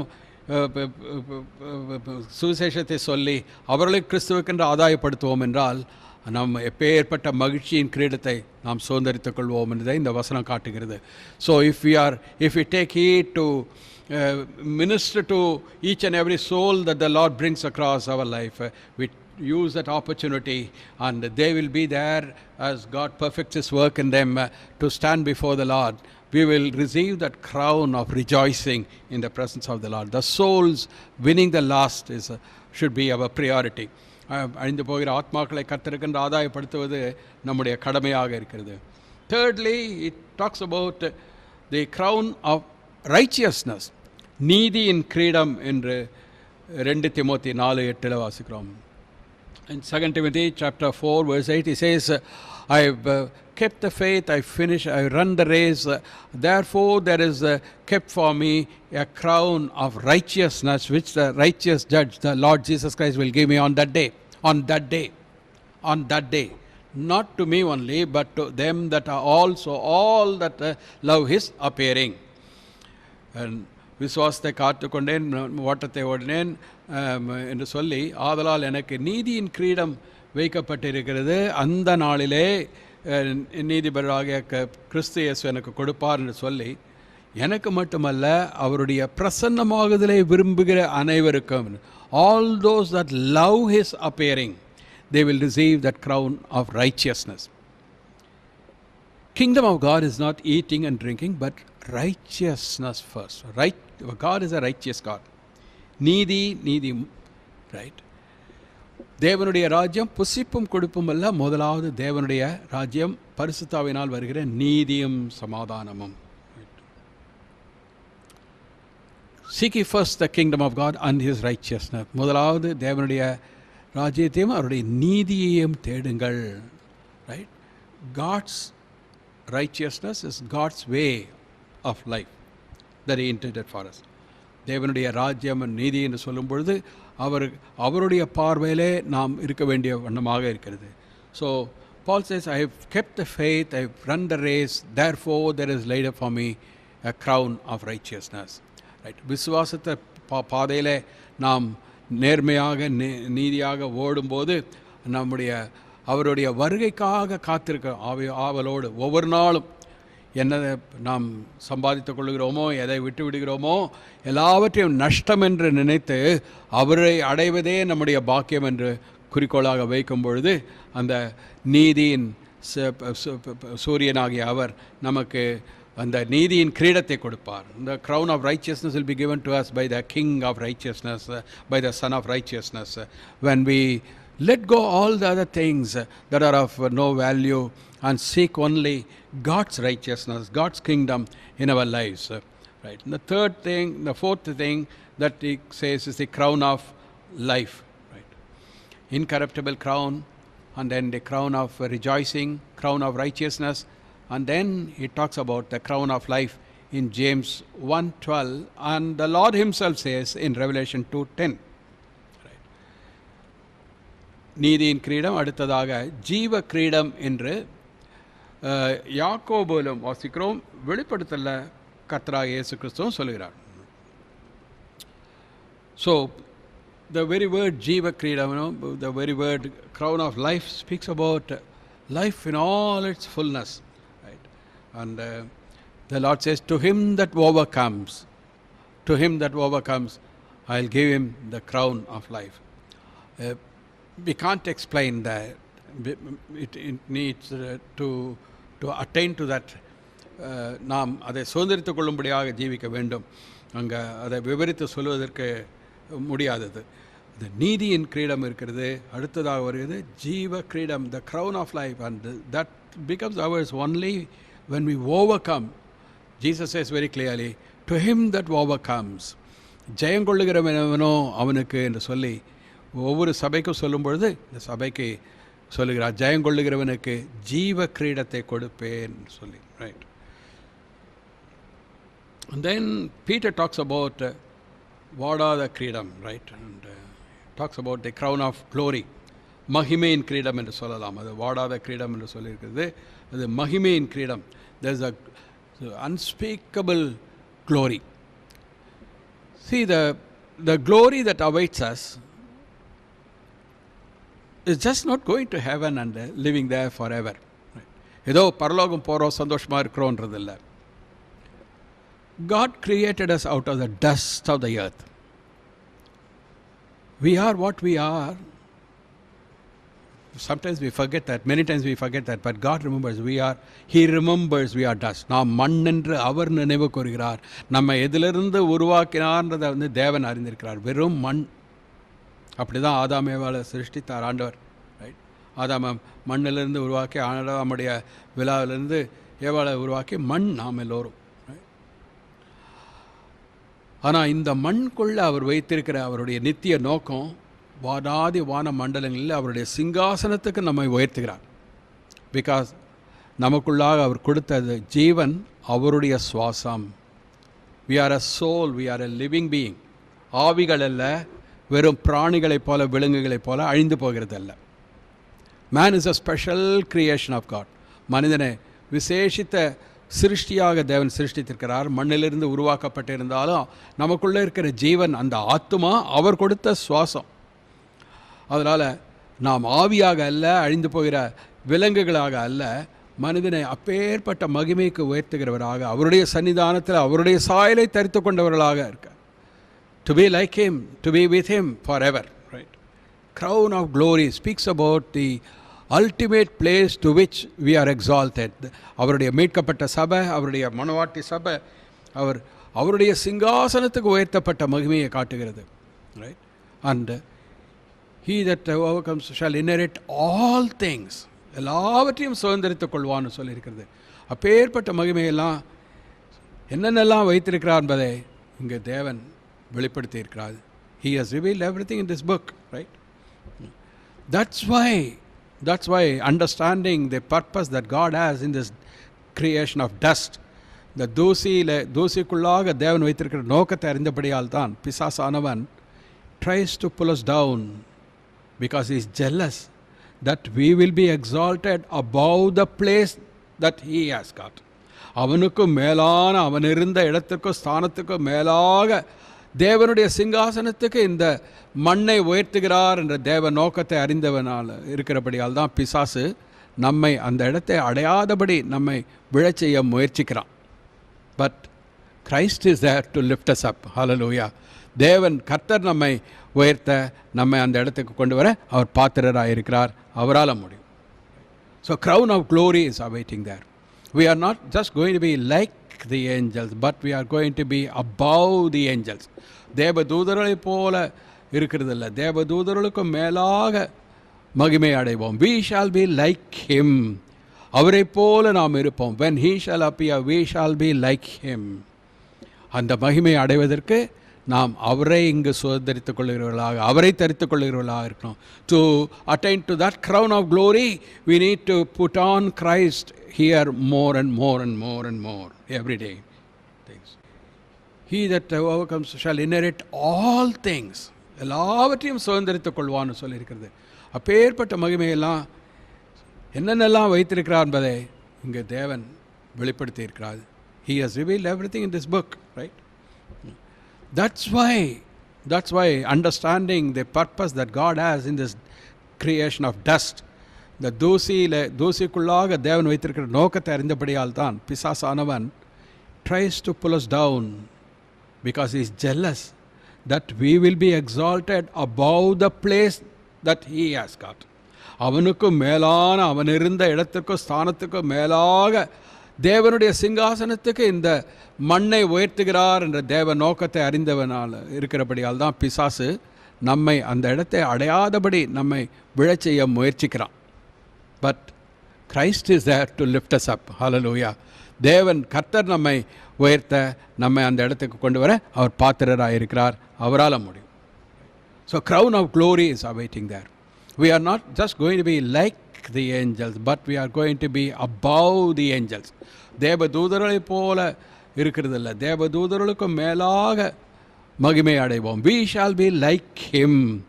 அவரை போல நாம் இருப்போம். When he shall appear, we shall be like him. அந்த மகிமை அடைவதற்கு நாம் அவரை இங்கு சுதந்திரித்துக் கொள்கிறவர்களாக, அவரை தரித்துக் கொள்கிறவர்களாக இருக்கணும். To attain to that crown of glory, we need to put on Christ here more and more and more and more every day. This is the crowns. This is the way that we will receive when we stand at the judgment seat of Christ. That every one of us, all that are raptured, all the raptured saints will be there. And during that 7-year period, we all shall appear before the judgment seat of Christ. And there the Lord will judge everyone and appoint a place. And that will be with us, that will be for us for all eternity to come. நித்தியத்திலே நாம் என்னென்னவாக இருக்க போகிறோம் என்பதை அவர் கொடுக்கிற பலன் மூலமாக நாம் பெற்றுக்கொள்ளுவோம். Right? Over, you have been faithful in few, be thou faithful over many. அநேக பட்டணங்களுக்கு அதிகாரியாயிரு. அநேக பட்டணங்களுக்கு, 5 பட்டணம் 10 பட்டணங்கள் சொல்லும்போது அதிகாரியாக இரு. Not servant, but to be rulers for all eternity. தேவனோடு ராஜ்யபாரம் பண்ணும்படியாக அப்பேற்பட்ட மகிமையை கர்த்தர் நமக்காக வைத்திருக்கிறார். crown of righteousness, நீதியின் கிரீடம். crown of rejoicing, மகிழ்ச்சியின் கிரீடம். crown of life, ஜீவ கிரீடம். அடுத்தது crown of glory, மகிமையின் கிரீடம்.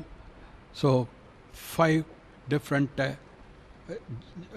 crowns are there. இவைகளெல்லாம் அவருடைய சிங்காசனத்தில் நாம் பெற்றுக்கொள்கிற காரியங்கள், மகிமையின் கிரீடங்கள். Then on what basis he will execute judgment?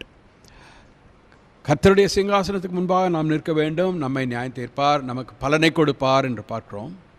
அழிவு இல்லை, ஆத்மா ரட்சிக்கப்பட்டதாக இருக்கிறது. இந்த கிரீடங்கள் இல்லாமல் போகலாம், ஆனால் நம்முடைய ஆத்மா அழிந்து போகிறதில்ல. We have received eternal life. So that's why we are there. Right? But how we live here, how we put on Christ, what we do for the Lord, is all will be rewarded there. கர்த்தருக்காக இங்கே எப்படி இருக்கிறோம், ஜீவிக்கிறோம், கிறிஸ்துவை எவ்வளோ தரித்துக் கொள்கிறோம், என்னென்னலாம் செய்கிறோன்றதெல்லாம் அங்கு அதற்கேற்ற பலனை பெறுவோம். Right? But on what basis the judgment is meted out to us? எந்த அடிப்படையில் நாம் நியாயம் தீர்க்கப்படுவோம்? Matthew 25:15, in that parable of the Lord speaks to his servants, he gives each one talent. Right? மத்தேயு 25 பார்க்கும்பொழுது அவருடைய வேலைக்காரனுக்கு ஒருவனுக்கு 5, 2, 3, 1 என்று தாலந்துகளை கொடுக்கிறார். Each one is given 5 talents, 2 talents, 1 talent, according to his ability, each one's ability. So God has given us each one ability. According to our ability, we need to work. We need to use the talent given to us for the kingdom of God, for the Lord. ஒவ்வொருவனுக்கும் அவனுடைய திறமைக்கு ஏற்றபடி. Not everybody can be a preacher. Not everybody can be, all in all. God wants good photographers. God wants good preachers. God wants good doctors. Right? So God, that's why he says people of every walk of life. எல்லா வாழ்க்கையின் எல்லா பகுதிகளிலிருந்தும் கர்த்தர் ஜனங்களை கூட்டி சேர்க்கிறார். அவருக்கு எல்லோரும் தேவை. அவரவர் எங்கெங்கெல்லாம் ஆண்டவர் வைத்திருக்கிறாரோ, என்னென்ன திறமை ஆண்டவர் கொடுத்திருக்கிறாரோ அவைகளில் நாம் உண்மையாக இருக்கணும், உத்தமமாக இருக்கணும். whatever ability the Lord has given us, we have to be according to our ability he has given us. So we have to use the talent, right, for the glory of God. And in the parable that the Lord speaks in Luke 19, லூக்கா 19 வாசிக்கும் பொழுது ஒவ்வொருவனுக்கும் கொடுத்த talent என்னவென்றால், அங்கே each one is given according to the opportunity. ஒவ்வொருவனுக்கும் ஒரு காசு கொடுத்ததாக வாசிக்கிறோம். Right? Equal, that speaks of the opportunity he had given, right, to each one.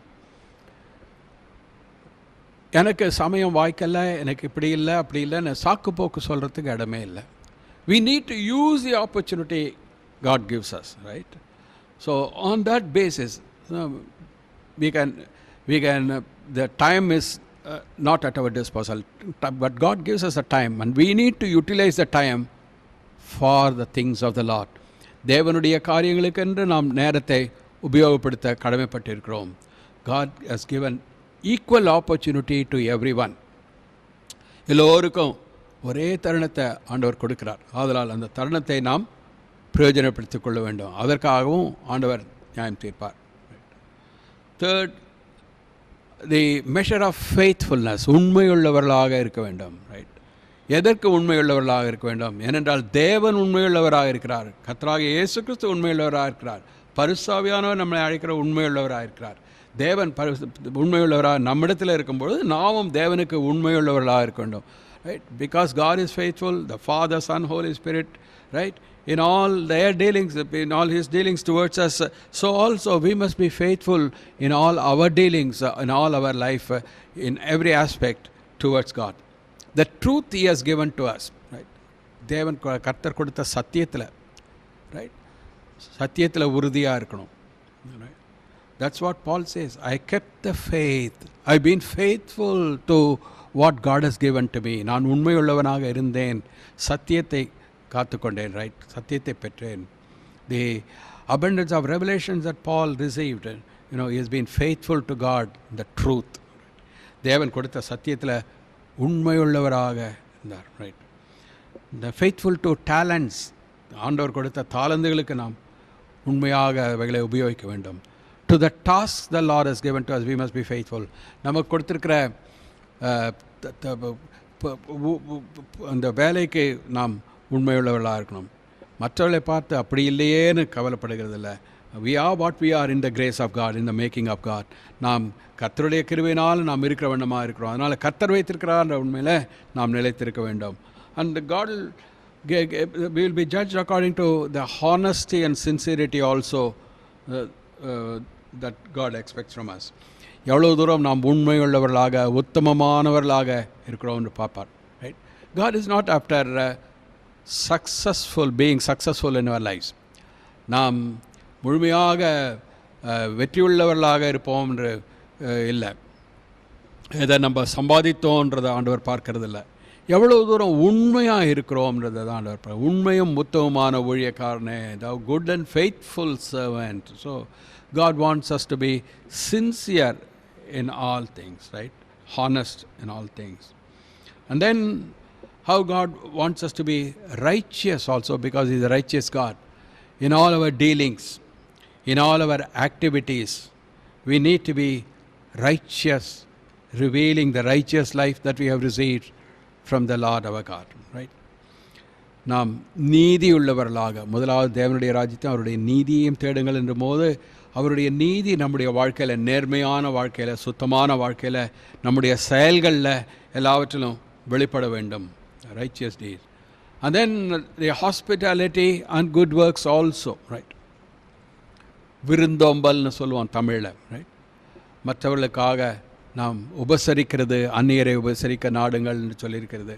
இந்த காலத்தில் கேர்ஃபுல்லாக தான் இருக்கணும், right? At the same time, good works also. நற்கிரியைகள். We are not saved by doing good works. Praise God, right?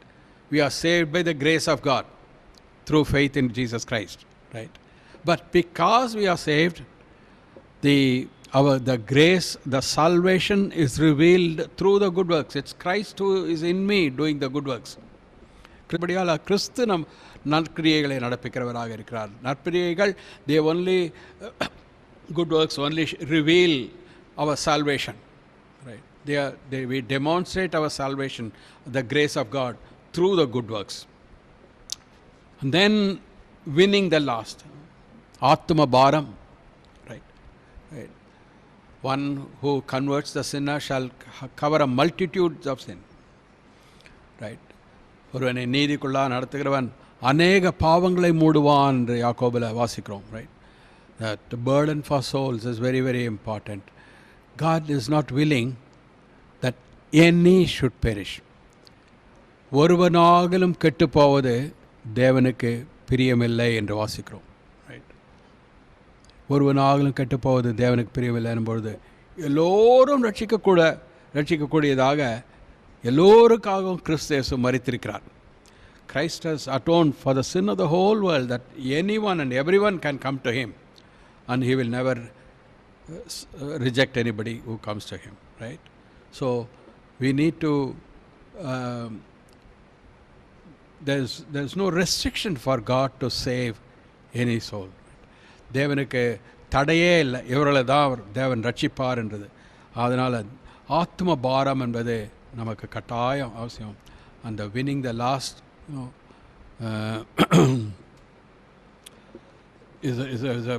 is another basis upon which we will receive the rewards. அது அநேக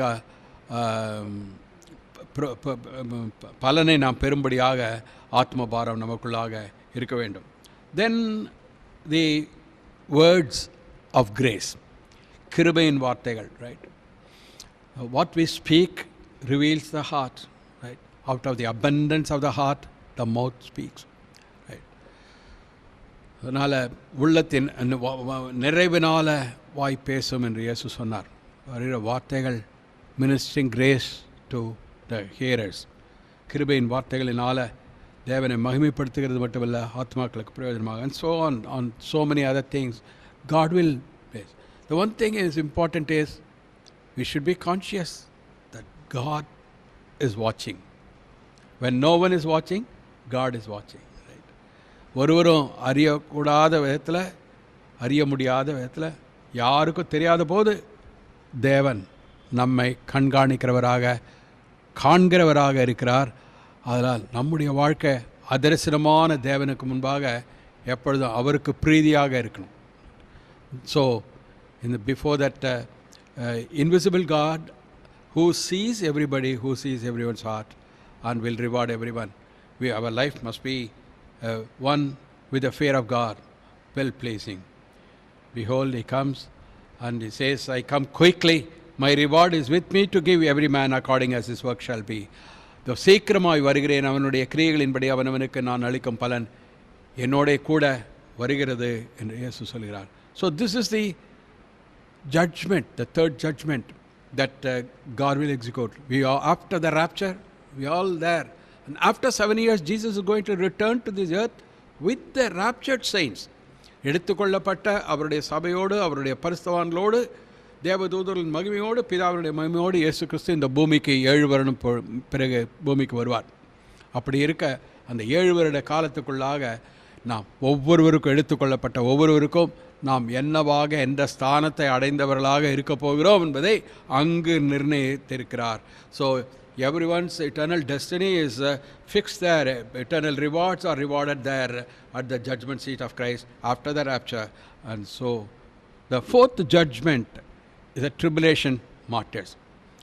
நான்காவதாக நியாய தீர்ப்பு என்று சொல்லும் பொழுது இரத்த சாட்சிகளாக மரித்தவர்களுக்குரிய நியாய தீர்ப்பை பார்க்கிறோம். Second coming of Jesus Christ. Revelation 24, and I saw thrones, and they sat upon them, and judgment was given to them.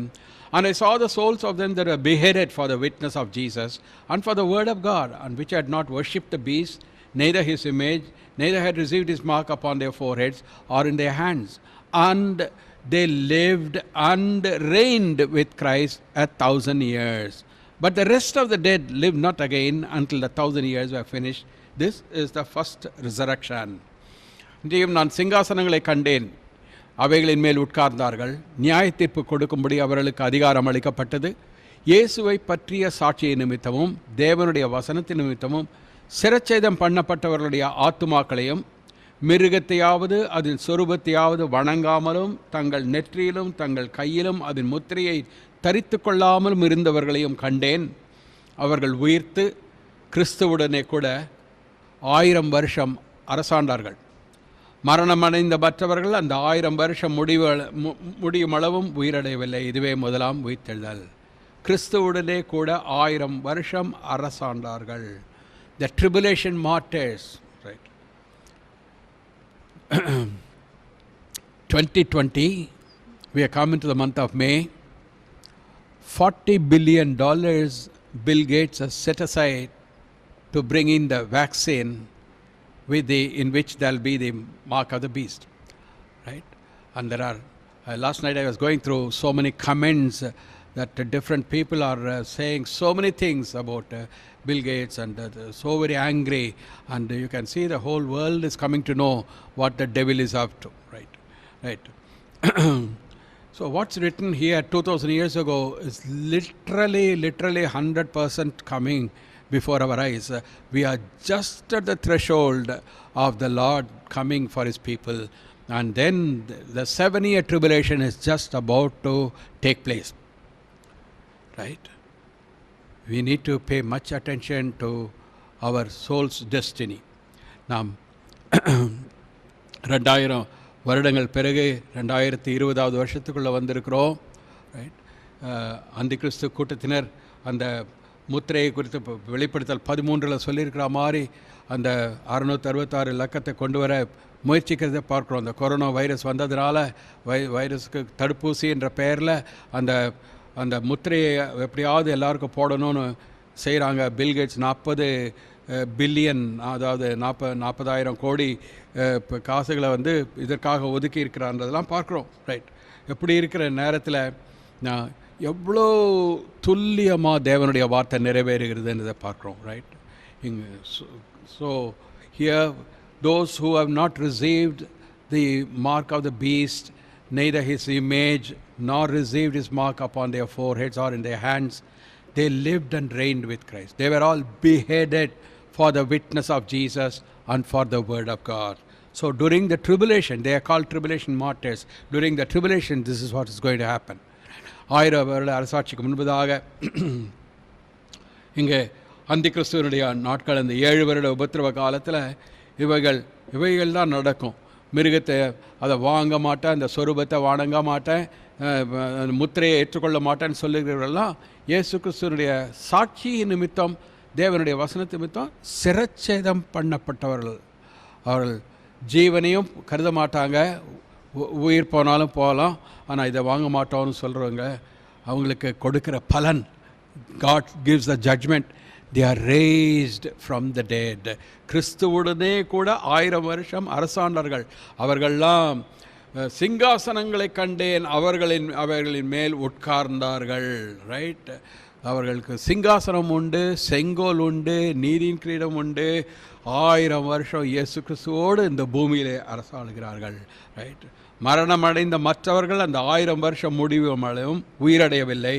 இதுவே முதலாம் உயிர்த்தெழுதல், right? And the rest of the dead lived not again until the 1000 years were finished.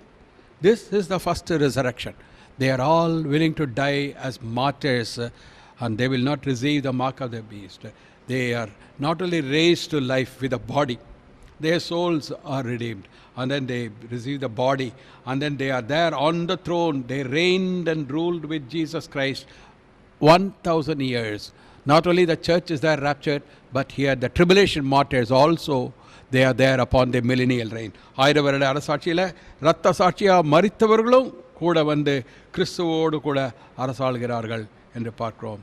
That is the fourth judgment God executes upon the tribulation martyrs because they die for the Lord. ஆண்டவருக்காக மரிக்கிறதுனால அந்த அந்தி கிறிஸ்து காலத்தில் இரத்த சாட்சிகளாக மரிக்கிறதுனால அவர்களையும் சரீரத்தோடு உயிர்த்தெழ செய்கிறார். Then the fifth judgment is upon the nation of Israel, right? 10 virgins, we have seen that earlier, 5 foolish, 5 wise. When the Lord says very clearly, when the Lord comes in all his glory and with the bride, he comes. The 5 were wise and then they went in as bridesmaids, and 5 were foolish because they were not prepared at all. They knew, but yet they had not prepared themselves.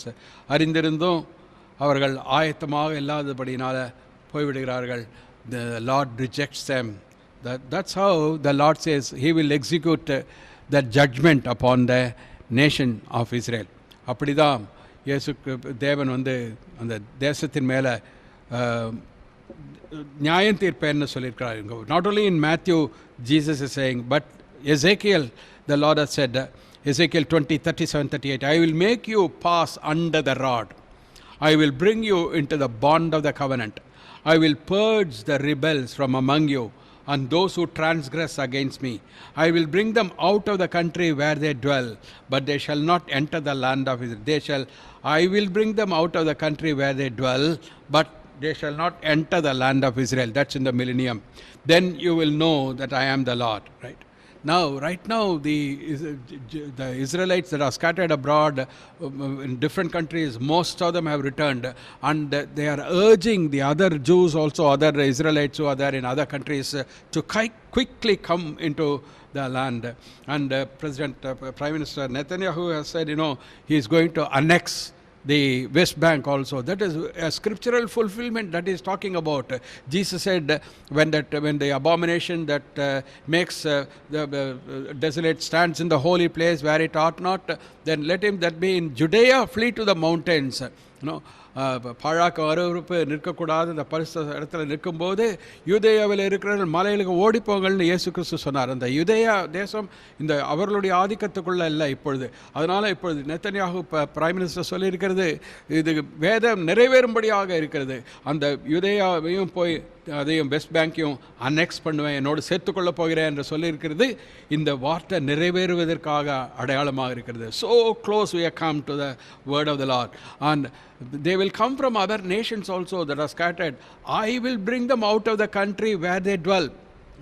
But they are not coming into Christ. They are coming into the country, but they are not coming into Christ. That's a tragedy. But they shall not enter the land of Israel. That is the millennium, right? Then you will know that I am the Lord. How very sad it is. The Lord judges the nation of Israel. நான் உங்களை கோலின் கீழ் செல்லும்படி, that rod speaks about the judgment, right? உங்களை உடன்படிக்கைக்குட்படுத்தி கலகக்காரர்களையும் துரோகிகளையும் உங்களை விட்டு பிரித்து போடுவேன், right?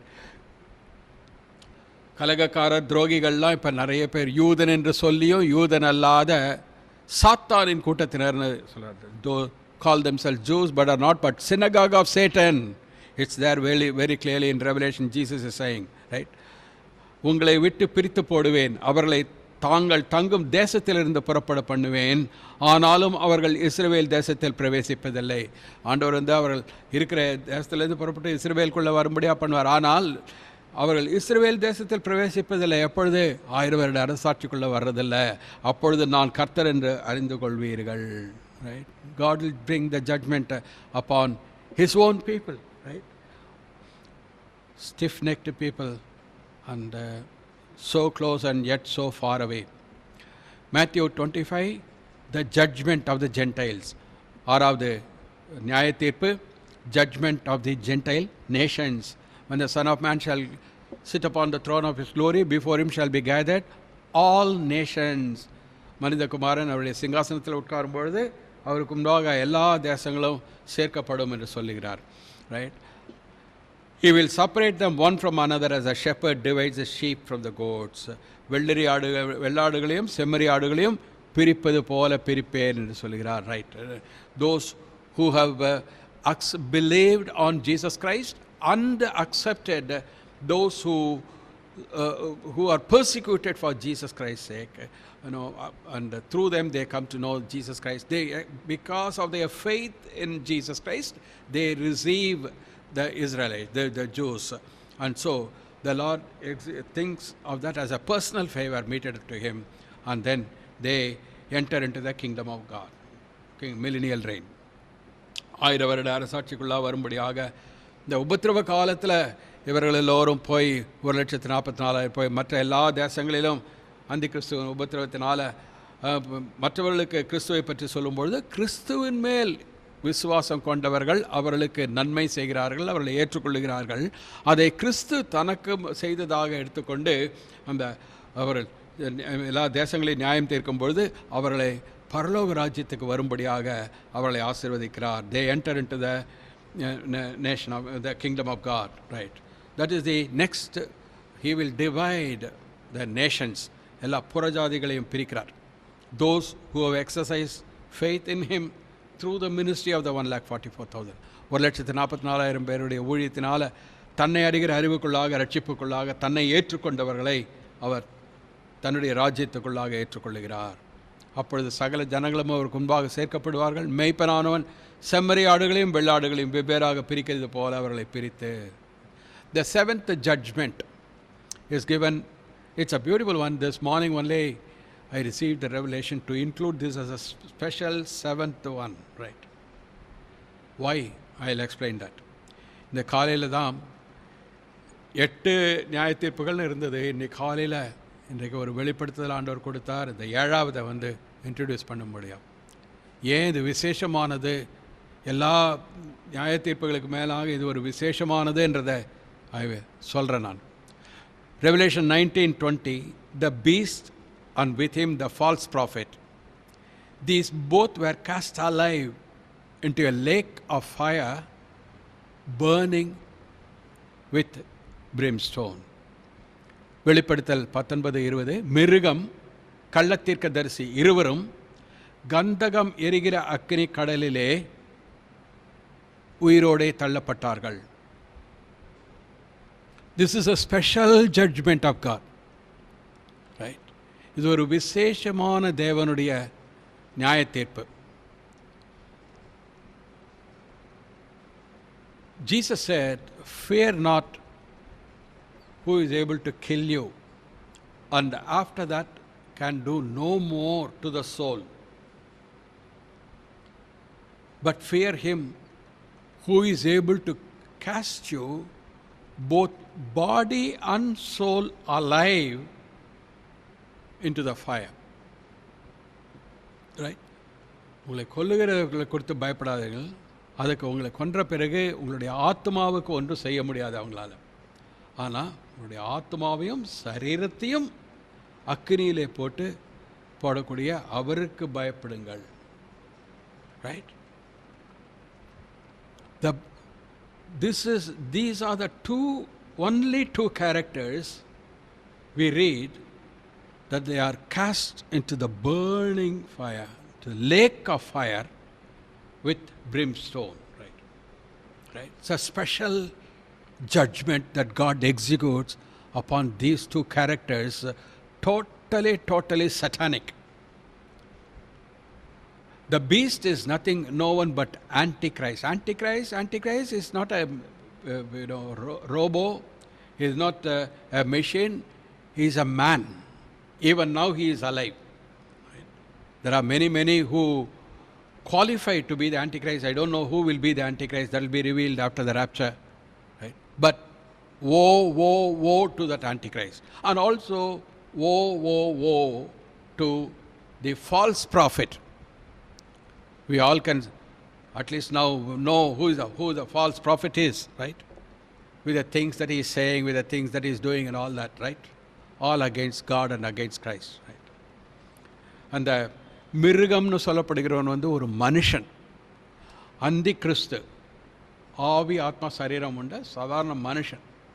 நிறைய பேர் இப்பயே அது யாருன்னு அந்த மிருகமாக இருக்கிறதுக்கு நிறைய பேர் அந்த தகுதி பெற்றிருக்கிறாங்க அதில். ஆனால் யாரும் அந்த மிருகமாவான்றது வந்து பின்னாடி தான் தெரியும்.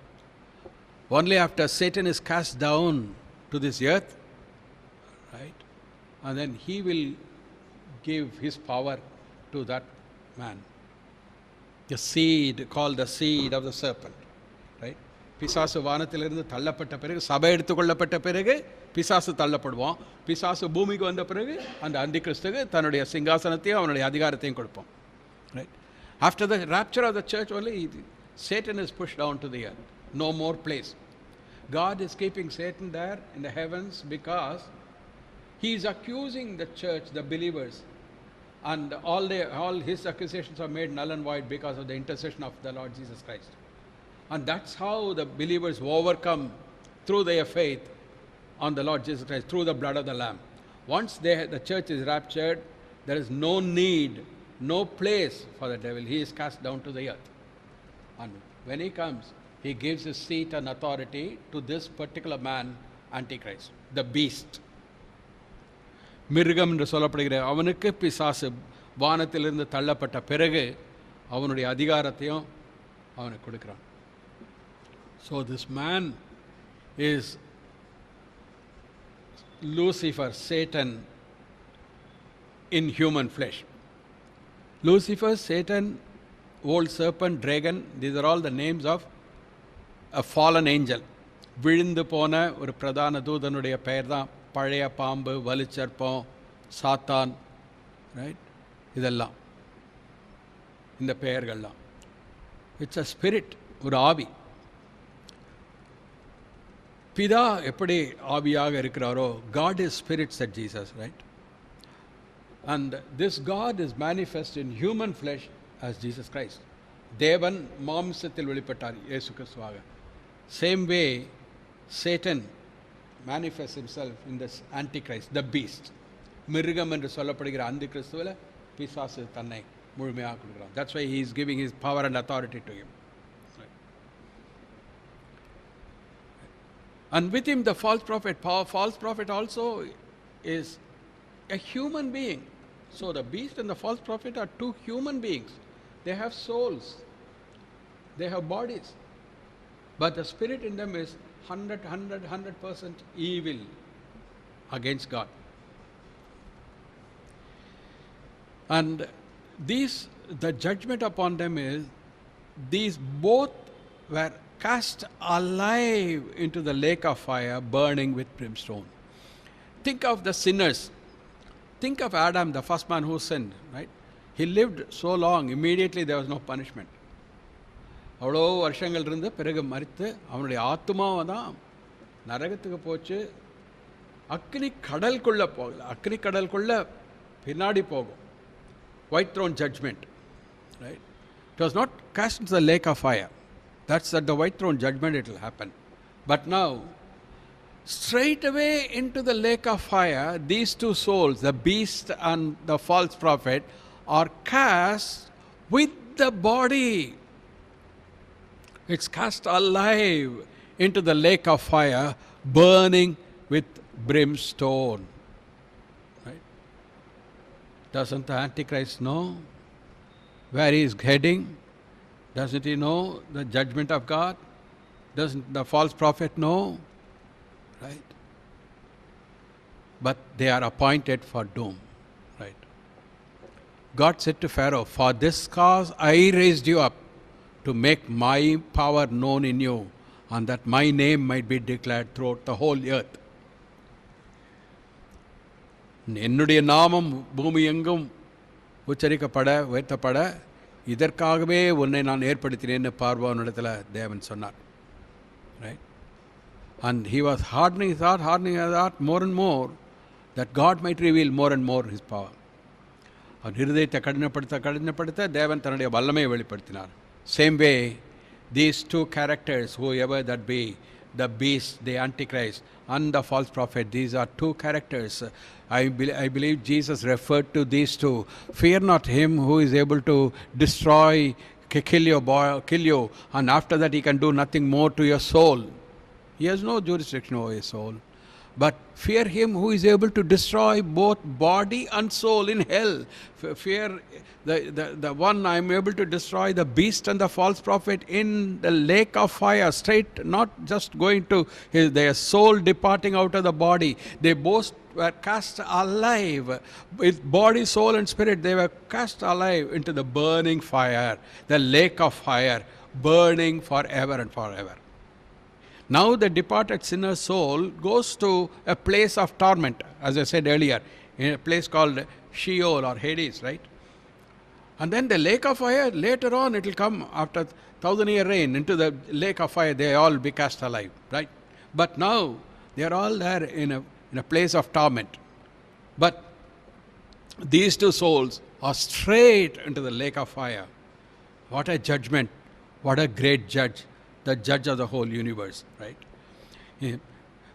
இரண்டு பேரும் மிருகம் கள்ள தீர்க்கதரிசி இருவரும் கந்தகம் எரிகிற அக்கினி கடலிலே உயிரோடு தள்ளப்பட்டார்கள். உயிரோடேன்னு சொல்லும் பொழுது அவர்களுக்கு சரீரம், அவர்களுக்குள்ளாக ஆத்மா, ஆவி மூன்றும் உடையவர்களாக உயிரோடு அக்கினி கடலிலே. மற்றவர்கள்லாம் பாவிகள் மரிக்கும் பொழுது அவர்கள் இப்பொழுது ஷியோலுக்கு, அதாவது பூமிக்கடியில் பாதாளத்தில் போகிறார்கள். அங்கே வந்து தீயில வந்து அகப்பட்டு கஷ்டப்படுகிறார்களுடைய ஆத்மா. ஆனால் சரீரத்தோடு பின்னாடி தூக்கி போடுறது வந்து 1000 வருட அரசாட்சிக்கு பிறகு வரும். இந்த கள்ள தீர்க்கதரிசிக்கும் மிருகத்தையும் தேவன் சரீரத்தோடு ஆவி ஆத்மாவோடு உயிரோடு அக்னி கடலிலே ஸ்ட்ரெயிட்டவே போடப்படுகிறார்கள். அது மட்டும் இல்லை, they are there all through the millennium, tormented there. These two characters are there all through the millennium. 1000 வருட அரசாட்சி முழுவதும். 1000 வருட அரசாட்சியில் பிசாசானவன் பாதாளத்தில் அடைக்கப்பட்டிருக்கிறான். இங்கே 2 பேரும் மிருகமும் கள்ளத்தீர்க்கதரிசியும் 1000 வருட அரசாட்சியில் அக்னி கடலில் வாட்டப்படுகிறார்கள் இரவும் பகலுமாக. அந்த 1000 வருட அரசாட்சி முடிஞ்ச பிறகு பிசாசை எடுத்து அங்கே போடுகிறார்கள். அப்பொழுதும் வந்து 1000 வருட பிறகும் அவர்கள் பஸ்பமாகிவிடலை, ஒன்றுமில்லாமல் போயிடலை, அவர்கள் வாட்டப்படுகிறார்கள், வதைக்கப்படுகிறார்கள். Even after 1,000 years, they are not burnt up in the lake of fire, right? But they are tormented day and night forever and forever. What a judgment! What a God! What a glorious God who needs to be feared and revered, worshipped and adored, right? In millennium, Satan is bound in the bottomless pit. Judgment yet to come, to be tormented in the lake of fire forever and forever. 1000 வருட அரசாட்சியில் பாதாளத்துக்குள்ளாக பிசாசானவன் தள்ளப்படுகிறான். 1000 வருட அரசாட்சிக்கு பிறகு அவன் கள்ளத்தீர்க்கதரிசியும் மிருகமும் இருக்கிற அக்னி கடலுக்குள்ளாக அவன் போடப்படுவான். The uniqueness of Christ's kingdom, Jerusalem will be the capital of the world. Jesus Christ is Lord over the whole earth, right? The 8th judgment is a judgment of angelic beings. Fallen angels, demons will be judged, right? பிசாசை தொடர்ந்து விழுந்த தேவதூதர்கள், they were all the angels once upon a time. They became demons when they joined the devil, right? So the fallen angels, Jude 1:6, the angels who did not keep their proper domain but left their own abode, he has reserved in everlasting chains under darkness for the judgment of the great day. யூதா 1:6 வாசிக்கிறோம். தங்களுடைய ஆதி மேன்மையை காத்துக்கொள்ளாமல் தங்களுக்குரிய வாசஸ்தலத்தை விட்டுவிட்ட தூதர்களையும் மகா நாளின் நியாய தீர்ப்புக்கென்று நித்திய சங்கிலியினாலே கட்டி அந்தகாரத்தில் அடைத்து வைத்திருக்கிறார். For the great day of judgment, says God's word, right? For the judgment of the great day. It's the judgment when God reveals, it will be a manifestation of the greatness of God. தேவனுடைய மகத்துவம் விளங்கும்படியாக அந்த மகா நாளினுடைய நியாய தீர்ப்பு. All the fallen angels, all the demons, they will be cast into the lake of fire. And that is the Revelation 20:10. And the devil that deceived them was cast into the lake of fire and brimstone, where the beast and the false prophet are, and shall be tormented day and night forever and forever. மேலும் அவர்களை மோசம் போக்கின பிசாசானவன் மிருகமும் கள்ளத்தீர்க்கதரிசியும் இருக்கிற 1000 வருடத்துக்கு பிறகும் அவர்கள் வந்து அக்கினியில் வேகிறார்கள். கள்ளத்தீர்க்கதரிசியும் இருக்கிற இடமாகிய அக்கினியும் கந்தகமான கடலிலே தள்ளப்பட்டான். அவர்கள் இரவும் பகலும் சதா காலங்களிலும் வாதிக்கப்படுவார்கள் நித்திய நித்திய காலமாய்.